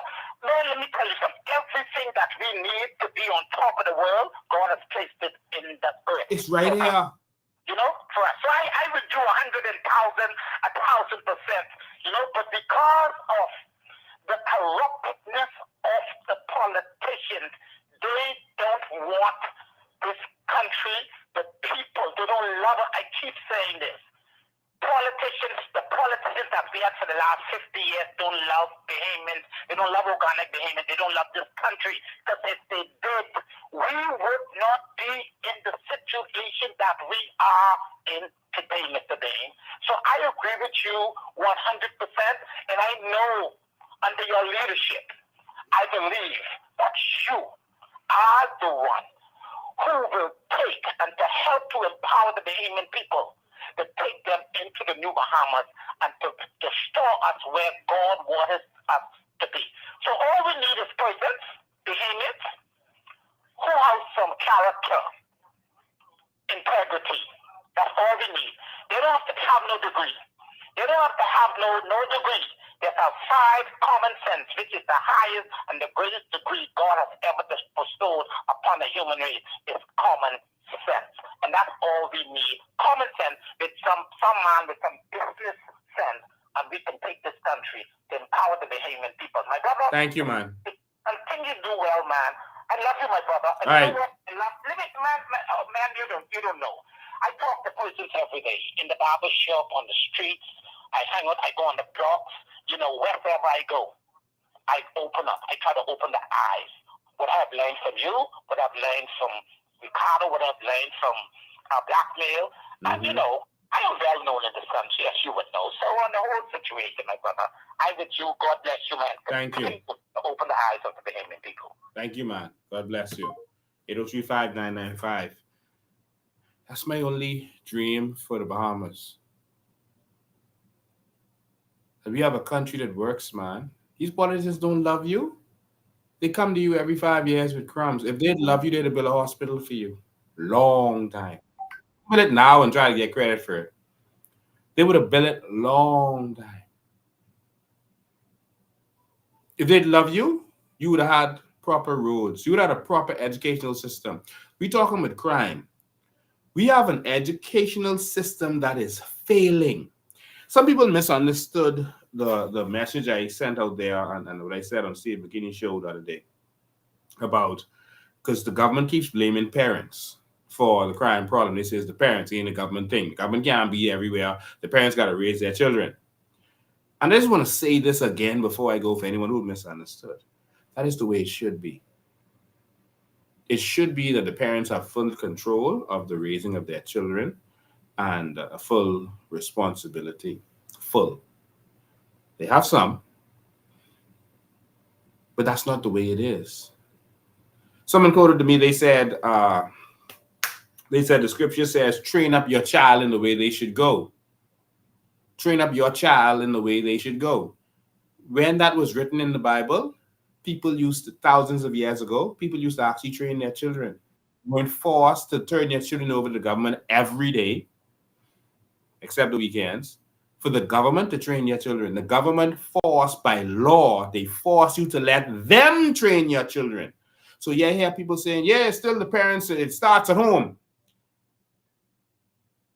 Yeah, it starts at home, and then the government takes over. It don't end at home. You still should try to influence your children, but the government put in law that you must bring your children to us to train. So if we want to teach your little boy that he could be a little girl if he identifies as that, then you have no say. That's what the government is doing. If we want to teach any nonsense to your child, if we want to train them differently, we have control of that, because your child is with them for 6 to 7 hours, because they don't just be there for 6 hours. They're probably half hour before, half hour after, and then sports and whatever other activities. So your child is with the government all day. They see you for a couple hours in the evening. You can't count the sleeping hours. Your child is with the government, is with you. Probably you get home at 6 o'clock in the evening. You may see your child. They're playing their Xbox or they're doing their homework or something. You in the room watching TV, or you cook, you eat. You don't even eat at the table no more like you used to do back in the day. You just give them their food. They go in their room with their food, whatever. You don't see your children. I want you to understand. See, this is the system that took your children's brain over. took their education over. So when they tell you love and worship Columbus, you're going to love and worship Columbus, even though he was a monster that his own country put in jail.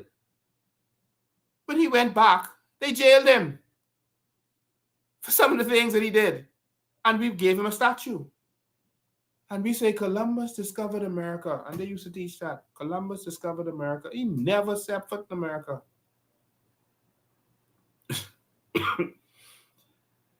The system took your children and are now brainwashing them with a failing educational system. They want it to fail, to keep you broken, to keep you dumb, so that when they come campaigning and they say, listen, we got the money, man, we got the money.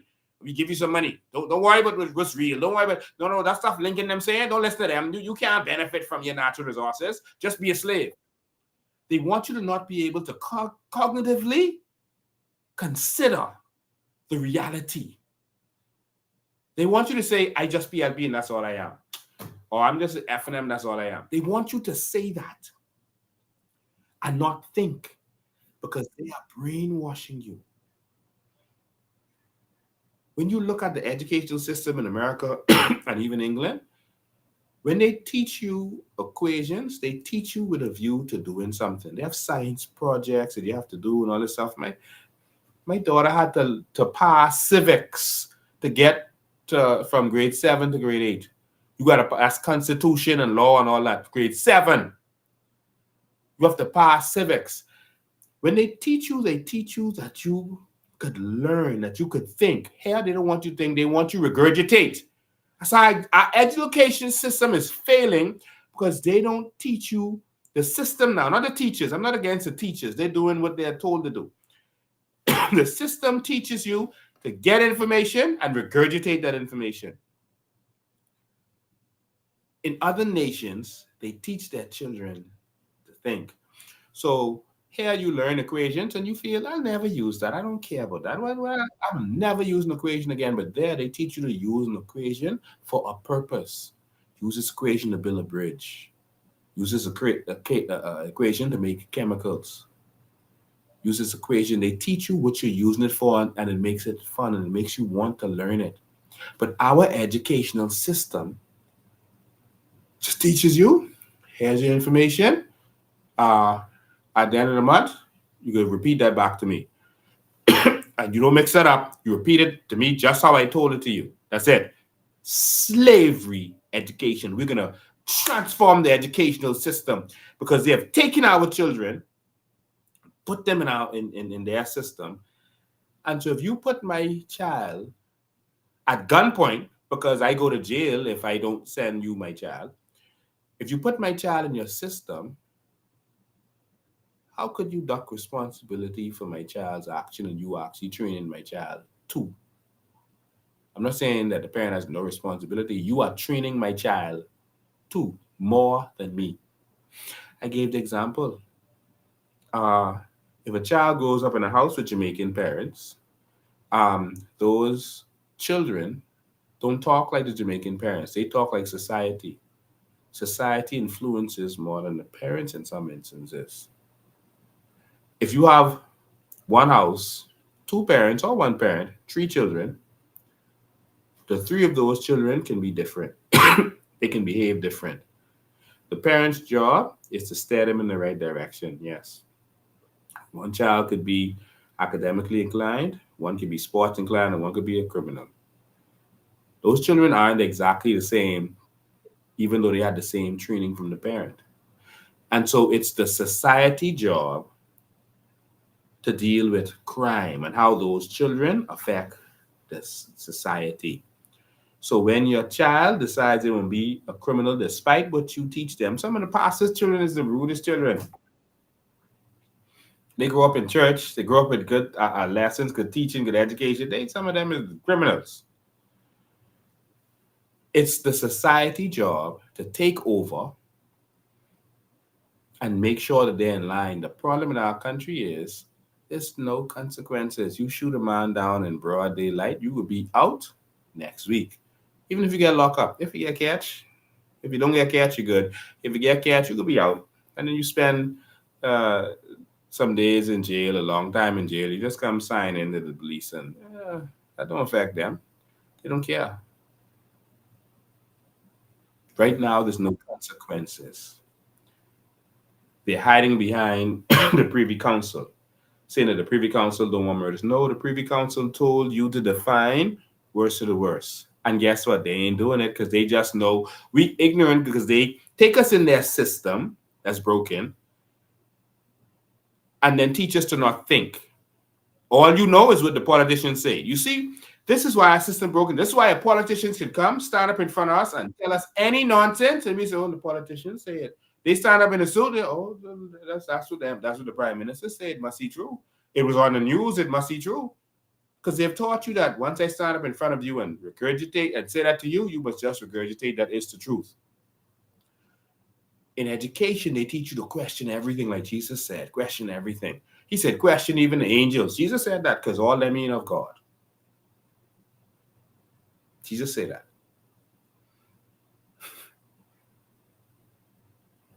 So we have a broken system. And so now when crime goes out of control, you won't blame parents. I'm not absolving parents. But I also want you to know that a lot of parents don't know what their children doing. How much of y'all did stuff, you and your cousins, them, and you didn't do it in front of your parents? Your parents wouldn't even dream that y'all was doing some of the stuff y'all was doing. There are some parents who cloak. We say they cloak in their bad boy children. Their children don't be bad in front of their parents. Now some do. But a lot of them, when you say this stuff with their children, like, who child you talking about? Not my child. I have a woman, she say she been smoking all her life. Cigarette. Her mommy don't know she does smoke. Her mommy never see her smoke. This is a woman we used to work in Private Valley. Linda Sastre.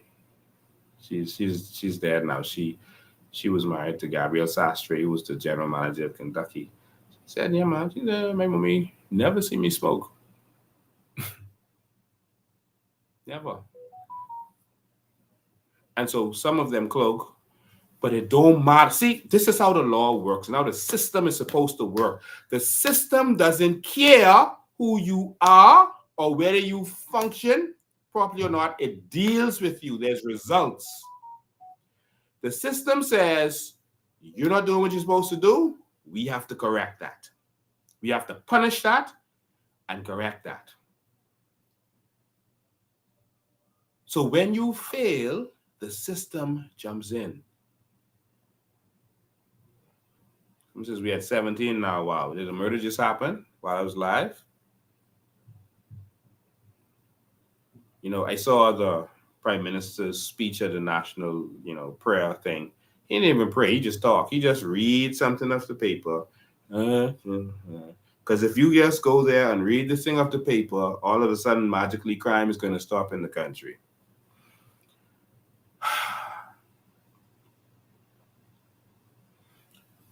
We have a broken system, and broken system. Someone says, yes, murder, hospital lane. Oh, Jesus. We losing our sons and daughters to this broken system. The politicians are not going to arrest their people. A lot of these criminals are the politicians' people. They're not going to arrest them. They're not going to do anything about them. Pintard used to hang with the criminals. He used to hang with the emperor and them. They named Pintard in the emperor's obituary. The emperor used to do some good stuff. But Pintard used to hang with the criminals in Fox Hill. Surprised he didn't run in Fox Hill. Minas used to hang with the criminals. Braves used to hang with the criminals.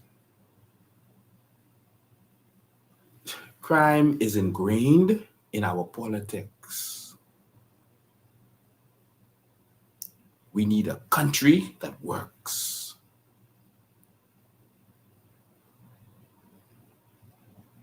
But a criminal fellow was writing a book, and he wanted me to advise him on how to get a book published and what to do and all this kind of stuff. His name was T. Ron Fowler.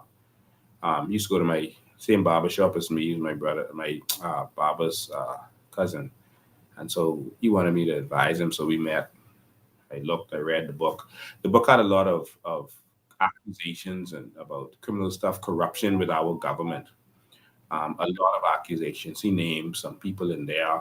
He named a female politician who does, cocaine. They provided the cocaine. He talked about stuff that happened in Nygard, Key. He talked about a lot of stuff in there. He really outlined a lot of the crimes that was happening in this country, and he had proof that he was working for PLB politicians. He's working with them. He said listen, he was going to Haiti, doing what he had to do. He was on the gaming board. He was on the gaming board. Remember when they had the fight in the cabinet? Cole Smith and Kenyatta Gibson had the fight. They was fighting over the same fella. All right, Tyrone Fowler. Um, because Kenyatta fired him and Cole Smith came back and they was having this big fight over it. And then they ended up with a physical fight, break up the cabinet over this criminal. Remember the Punch I put this article saying that this fella used to answer the door to Perry Christie's house in his boxers and his underwear. I don't know if you actually answer the door like Ivan Church said, but I know that I met with him before to deal with his book, and I turned the book over to the police because when he was murdered, the police asked me about the book because I guess they wanted to see if the stuff in there was why he would get murdered. And I told them these politicians could murder you because of the stuff that you confessing in this book. And I dropped him to Perry Christie's house. Me. I dropped him there, and he walked inside Perry Christie's house and the house next door. I dropped him there. A couple of times I met with him about his book. I dropped him to Perry Christie's house. All right? He was arrested. He did time in the U.S. He had fake passport. He used to travel on the fake passport, so it'd be no proof that he was where he was because that's a different name or whatever to do whatever they had to do. He said he got the passport from this government, the fake passport. Huh?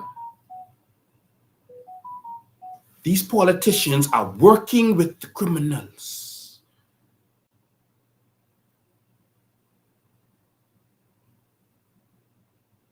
Back talk me, anyone in the PLP, and watch me prove Tyrone Fowler was working with the leaders of the PLP. Back talk me.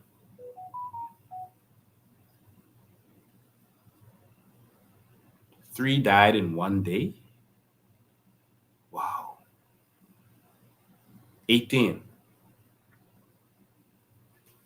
Wow. 18. The criminal element in this country is operating. They're working for the politician. Let me tell you why they legalize. I know we're going long today, but this is what we do on our Sundays. Some people watch football. They done rich. We need to get our country straight. Let me tell you why they legalized gaming. They saw another way to suck money.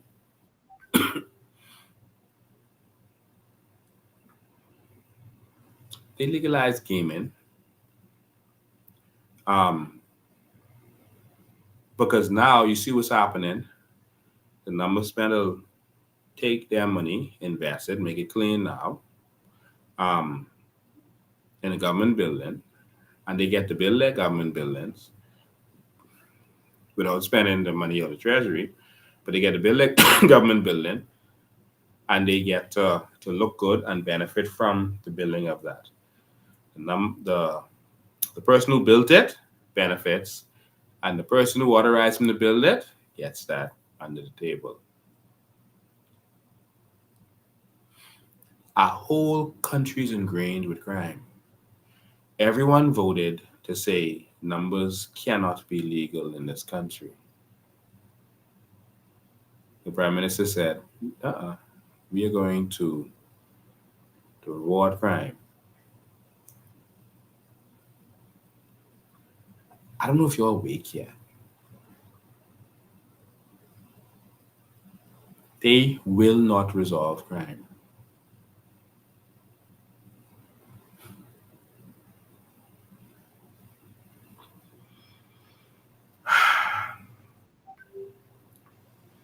There's a young man who just got killed, and I want to give condolences to his family.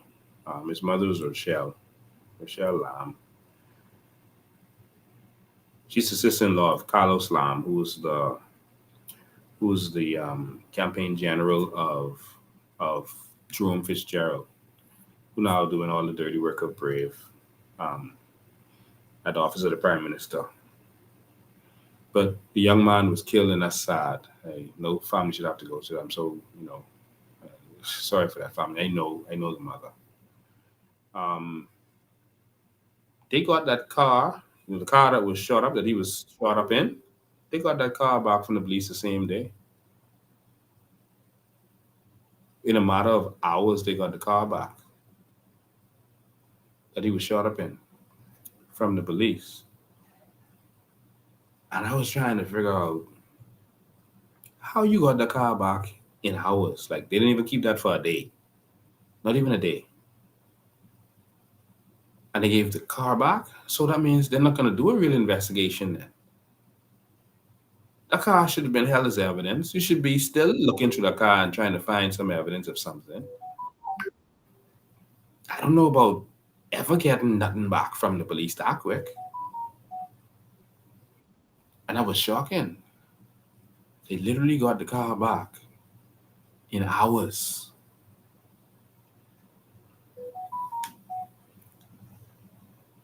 And so you have to ask yourself, does that have something to do with political connections or what happened? Or are they just not going to investigate this? What's happening? Like the country is broken, y'all. And we're going to fix this. And so whenever change comes, it has to come from people who are not a part of the status quo. Imperfect people always. Unsaved people always. And so I'm calling for a group of people who love this country, and that's it, to stand with us, to put yourselves forward. The revolution has already begun, and the evolution has already begun. The evolution of the Bahamian people means that our minds are shifting, our minds are open, and we're evolving to the next phase. We were slaves. We transformed into laborers. We transform now into owners. The shift is happening. We must benefit. We will benefit. I will fight. They will chastise, they will lie on me, they will do all these things. But I will fight with my last breath. Good afternoon, you're live. Hey, Lincoln, I had to borrow someone else's phone to get back. Yeah, man. You know, the question I have is, how can Cayman in the Caribbean, a small, tiny place with no resources compared to us, so little crime, have better health facilities where we fly down there to get some operations now? Cayman now has a health city. They have a whole operation. Doctors from the Bahamas fly to Cayman to get treated.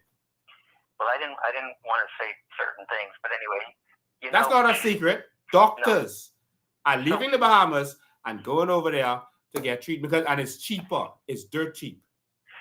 In Cayman. How is it that a place that doesn't have 700 islands, a place that doesn't have the quality of sand and other resources we have, a place that's not in a strategic location for shipping like Freeport in the Bahamas, why have we not turned Freeport into that special city like they've done? Because obviously it's making a ton of money. And that right there, we could have taken a Rand Memorial and made it a world-class medical facility. But my question is, how come they don't have the crime we got? What's the average salary there? Is everyone working? Do you know what they did before that happened? They did something in Cayman that you might not have noticed. And now they got everything. You know what they did? Their last election, Graham, they voted out the government and the opposition. They put all independent candidates in who want to see the country improve. I mean, the fellow was prime minister election day. He was walking around in jeans and one with a little polo shirt. It's regular Cayman Islander. Said we've had enough of the politicians who are failing us. And they voted in all independent, and got rid of government and opposition.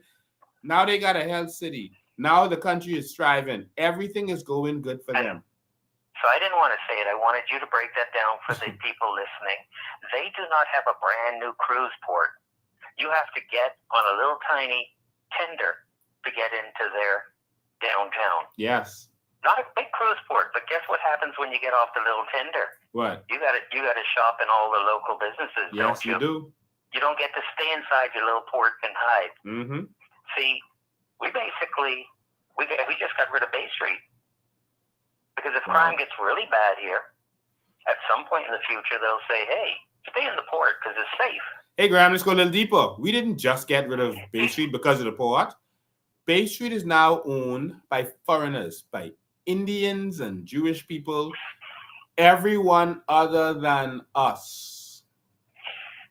And who owns and makes the money from inside the port? We know what's going on outside on Bay Street. Who's making the majority of the money? See, we got 8 million tourists, but how many of them are spending with us? 100,000? How many what's the numbers of the people that get off the boat? 20%? 50%? What's the numbers of the people that leave the port? What's the number? Is it 2% ending up on Bay Street? 5%? Is it only 20% getting off the boat and looking in the port? I was told that 80% stay on the boat. Me too. So if that is true, we ask the question, the other 20%, how many of them leave the port? 2%? 5%? Because when you have a boat with 5,000 people on it and you got 2 of them in port and 3 other boats with 2,000 or 3,000 people, I'm not seeing 20,000 people on Bay Street. See, Cayman, when you go there, or Bermuda, you see that the ship is in because everyone comes off the ship. Exactly. I was there on a cruise. And Bermuda says they don't want any chicken in the bag tourists. If you don't bring your cruise ship there, people ain't got enough money to come off and spend some big money. They said at one point on ABC, Good Morning America, they don't want to see a visitor if they don't make $50,000 to $100,000 a year. Mm-hmm. Now, that's pretty cold. They got 30,000 citizens, 40,000. How is it that they don't have the medical issues we have with the PMH? They don't have the crime issues. In Bermuda, their hospital works. They have no crime. Their streets are clean. You don't see one rapper out of place. Yeah, it's hysterical what is going on in the third richest country in the hemisphere. That's from the north to the South Pole. Which is the biggest lie that is being told. We're not the third richest country in the Western Hemisphere, even though they say that. I'm not talking hypothetically with our natural resources. They do it based on per capita, which is ridiculous. And they're doing it based on income per capita, GDP per capita, sorry. Yes. And based on GDP per capita, that money is not made by us. So the GDP is the money that Atlantis makes, Bahama makes, Bahama Rock makes, all these companies that generate income within the Bahamas, the cruise ships, whatever, right? So that's where the GDP comes from. But we don't own none of that. So, hold on one sec. I just want everyone to understand this. Yeah. They attribute, so let's say $12 billion is generated by these businesses in the Bahamas. They say, okay, divide it up by the population of the Bahamas, and that gives you your GDP per capita. But you can't divide that up unless you divide the shares and the profits up to us. We're not making that. The money they make don't go to us. So saying we're the third richest is absolute nonsense. It's garbage. It's the biggest lie. Now, when we get in power, we are going to own cruise ships. We're going to own resorts. Hopefully, the resort in Freeport isn't sold, and we're going to start there. We're going to own our economy, and we're going to give grants to Bahamians, grants, free money to open their business, to focus on tourism. Why would we do that? Because we're going to make the money back in taxes. So giving the money to them, they're going to generate, and we're going to make this income back. So it's not just free money, it's generating income for everybody. And so Bahamians will own our economy. So, Lincoln, the country is the third richest economy in the hemisphere, but it's not the people getting the money, is what you're saying. Yes. Yeah, so that's our money. See the difference in Abaco? 1/3 of all tourist dollars that stay in this country was made before Dorian in Abaco. How'd they do it without a big hotel and a big cruise ship? Exactly. Because they own the bed, the sheet, the pillow, the knife, the spoon, the fork. They own the entire tourism product. And so until we decide that the tourism product is going to be, as Obi Wilson told me, he said, Graham, it's our tourism industry. I said, well, what part we own? In Nassau, we just do cheap labor. And at some point, they'll find cheaper labor. And that gets really scary. But anyway, I just wanted to point out why Cayman wasn't living the misery what we live. And you've seen their roads. Their roads look like Miami. But the reason that's happening is because everybody was removed and they put in all independence. Mm-hmm. And the wealth goes to the country and the people. Isn't that sad that we haven't done that in 50 years? All over the world, they are overthrowing old governments and replacing them with new, progressively thinking people who want to love the country, want to take it forward, and they're removing those old government puppets. In El Salvador, they put I can't even pronounce his name, Buteflika, or whatever his name is. They put him in there, and he got rid of all. He went and lock up. He went and lock up all the gang members. You all might have been working for them other politicians. Everyone lock up. He filled the jail with gang members. Go Google it, YouTube it. He locked all them up, and you all stayed in jail. Didn't El Salvador do that as well? I'm talking about El Salvador. That's what I said. So in El Salvador, that's what they did. And they actually made Bitcoin an official currency. And they did some progressive things that took them out of where they was and is taking them to the next level. We need real progressive change in this country. I can let you go, but if you keep your eye on Germany, you see that people are getting very upset with people coming there and telling them what to do in their own country. And that's what's been happening here for 50 years. It's time the people here benefit from their country. That's all. Simple. Anyway, have a good one. All right, so ladies and gentlemen, I'm hearing that the murder count, I can't fully confirm yet, but I'm hearing the murder count is at 18 right now. We had 3 today. So maybe they didn't pray long enough. But like I said before, and I'll say again, faith without works is dead. Faith without works is dead. How could you pray for the criminals when you're aiding and abetting them? When you're giving the criminals jobs and contracts. Good afternoon, you're live. Hey, what's up? Good afternoon. How you doing, man? Awesome, man. Yeah, I'm glad the other caller just came in about the Nassau Cruise Port. I went in there the other day, and I looked around. I just asked if I could walk in. Apparently, the humans can walk in now. So I'm walking around, and I'm looking at all the shops. And I'm like, why do these shops look exactly like the shops in Marina Village? Yep. I'm like, how did Greeks get in here? How Great Cliff get in here? They wanted to close down the whole of Bay Street a couple of years ago, and the government told them if they buy up all the blocks, they'll be able to cut that off. That's why you see the umbrellas and stuff like that, right? Mm-hmm. But they didn't get to do it because a few people down the hill didn't want to sell, so the government said, well, we can't do that. But made them bought up all of them things, but give them an opportunity inside the new cruise port when you'll run all the other vendors. And all these people, if you go in there and then you go on Marina Village, you'll be surprised what their last name is. And I did some research. I come to find out these people are family with the politician. They're not giving regular Bahamian opportunity to get inside there. Because I can tell y'all listeners, I hope y'all listening. If you have a store and you have something very creative, authentic Bahamian, authentic, you could make anywhere from $5,000 to $10,000 a day. Y'all worry about the Lincoln Bean giving $100,000. He just sweetened it down so it don't sound so spectacular because we're not used to that type of money. But I can tell you, you can make anywhere on a slow day on one ship.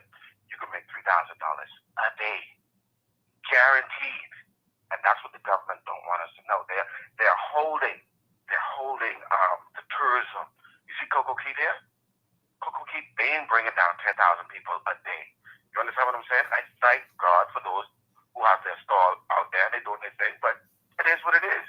Yeah. But it's nothing to pass down to the payment people to say, let's give an opportunity for those who are crafty and who could get this money, you know? So anyway, keep doing a good job, and I just hope that the people wake up. Yeah. Walk in and look at those stores. Yeah. You know? Bamboo Shack in there. They already have how much stores? They already in Miami. Give somebody else an opportunity. Yes, it looked nice. And I'm not hating on anybody. But come on. All right, take care. All right. So, ladies and gentlemen, they are now saying that the murder count is at 17. The murder count is at 17. We are in trouble in this country. The government is able to do nothing because they can't enforce the laws because they're working with criminals in many instances, and they're not going to be able to enforce the laws against these criminals who are working with them. And we all know what's going on in this country, but we have to decide if we want a better country or if we don't. You have to decide that we want a country where you can govern yourself. The system has to change, and we're going to change the system all around. We're going to continue this conversation next week. You have to change the court system. Right now, they make it so you can't afford to use the court system. They make it very expensive. We're going to change that system. The policing system where the prime minister controls the police, we're going to change that system. The attorney general, we're going to change that system because he's sitting there with the cabinet, so he can't lock up no one in the cabinet. We're going to change the system. We're going to change the system to where the people themselves determine what happens in their community so they're not dependent on a politician. Right now, you want a job, you got to get one reference from your MP to get certain jobs in this country, you know. You got to get a reference from your MP. And that would let whoever you get in the job for know that, okay, that person is one of us. We want to continue this way.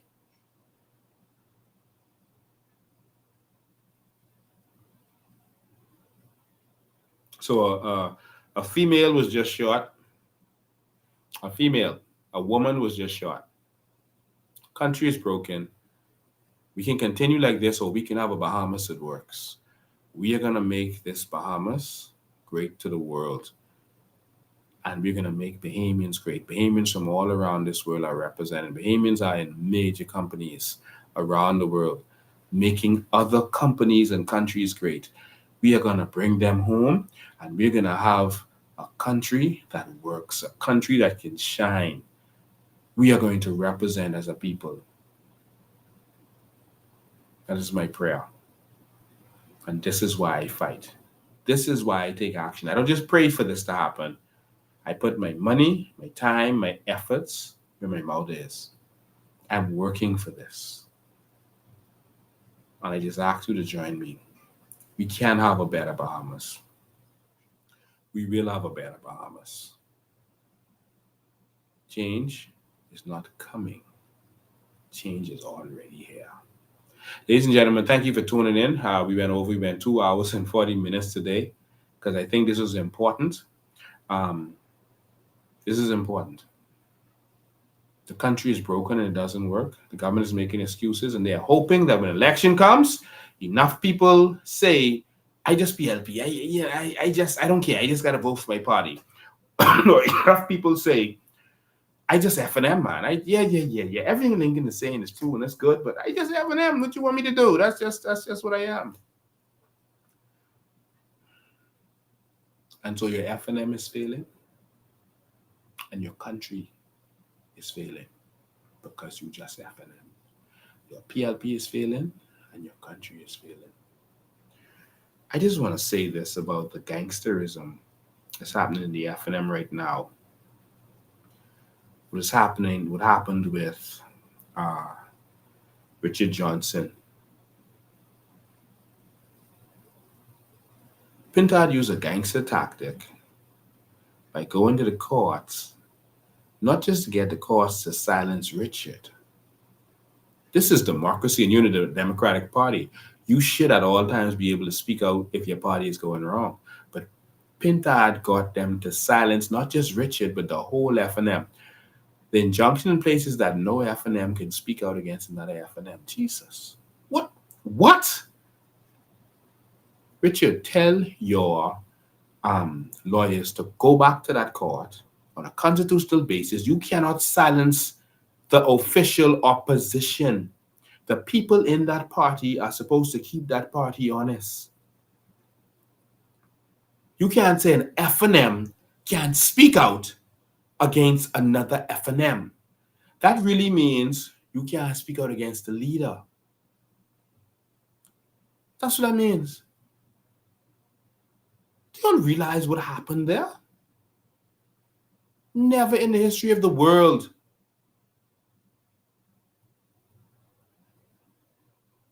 You can't speak out publicly against what you see your party doing wrong. You'll go back to court, yeah? And fix that foolishness.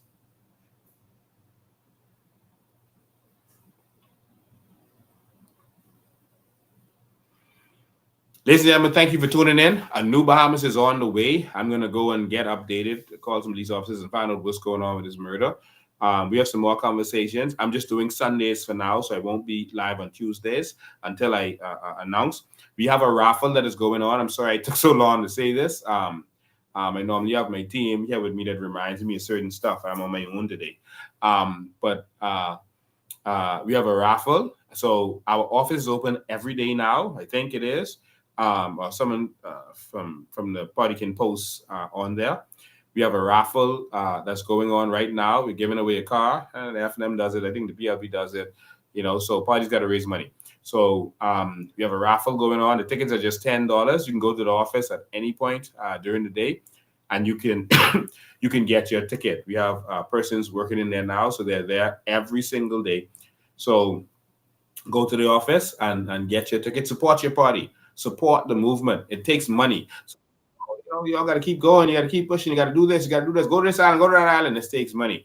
You're going to make that happen. We're in this together to save our country. All right. So please go there. And again, I always put the links on. You can go to these links and you can donate to the organization. Here are the links. It's going to take you to get this done. That's your GoFundMe link. It's showing up wherever you're watching this on Twitter, on LinkedIn, on Facebook, YouTube. The links just popped up. Go there, click on that, scan that, click on it so that you can donate. This is the one that goes directly to us. You can this one too. And so any of these links, you can just go there and donate to the party. Of course, we have expenses every single day, and we are operating and doing what we have to do and making sure that we bring the change that this country needs to see. So those are the links. So our convention is coming up. So make sure if your dues aren't paid up, go and pay up your dues. And we are going to have our election. I think it's on March 2nd. So our convention is coming up. So you're going to decide who leads this party. And that's our real official party launch. And so we're going to talk about that some more. So on Sundays, we'll be going live. So for now, on Tuesdays, I won't be going live. I got a lot of work to do and a lot of stuff that I have to do. So I'm going to be going live on Sundays. All right. So thank you all so much. Yes, I'll be competing with the football season. But thank you all so much. We love you. God bless you. And see you next time.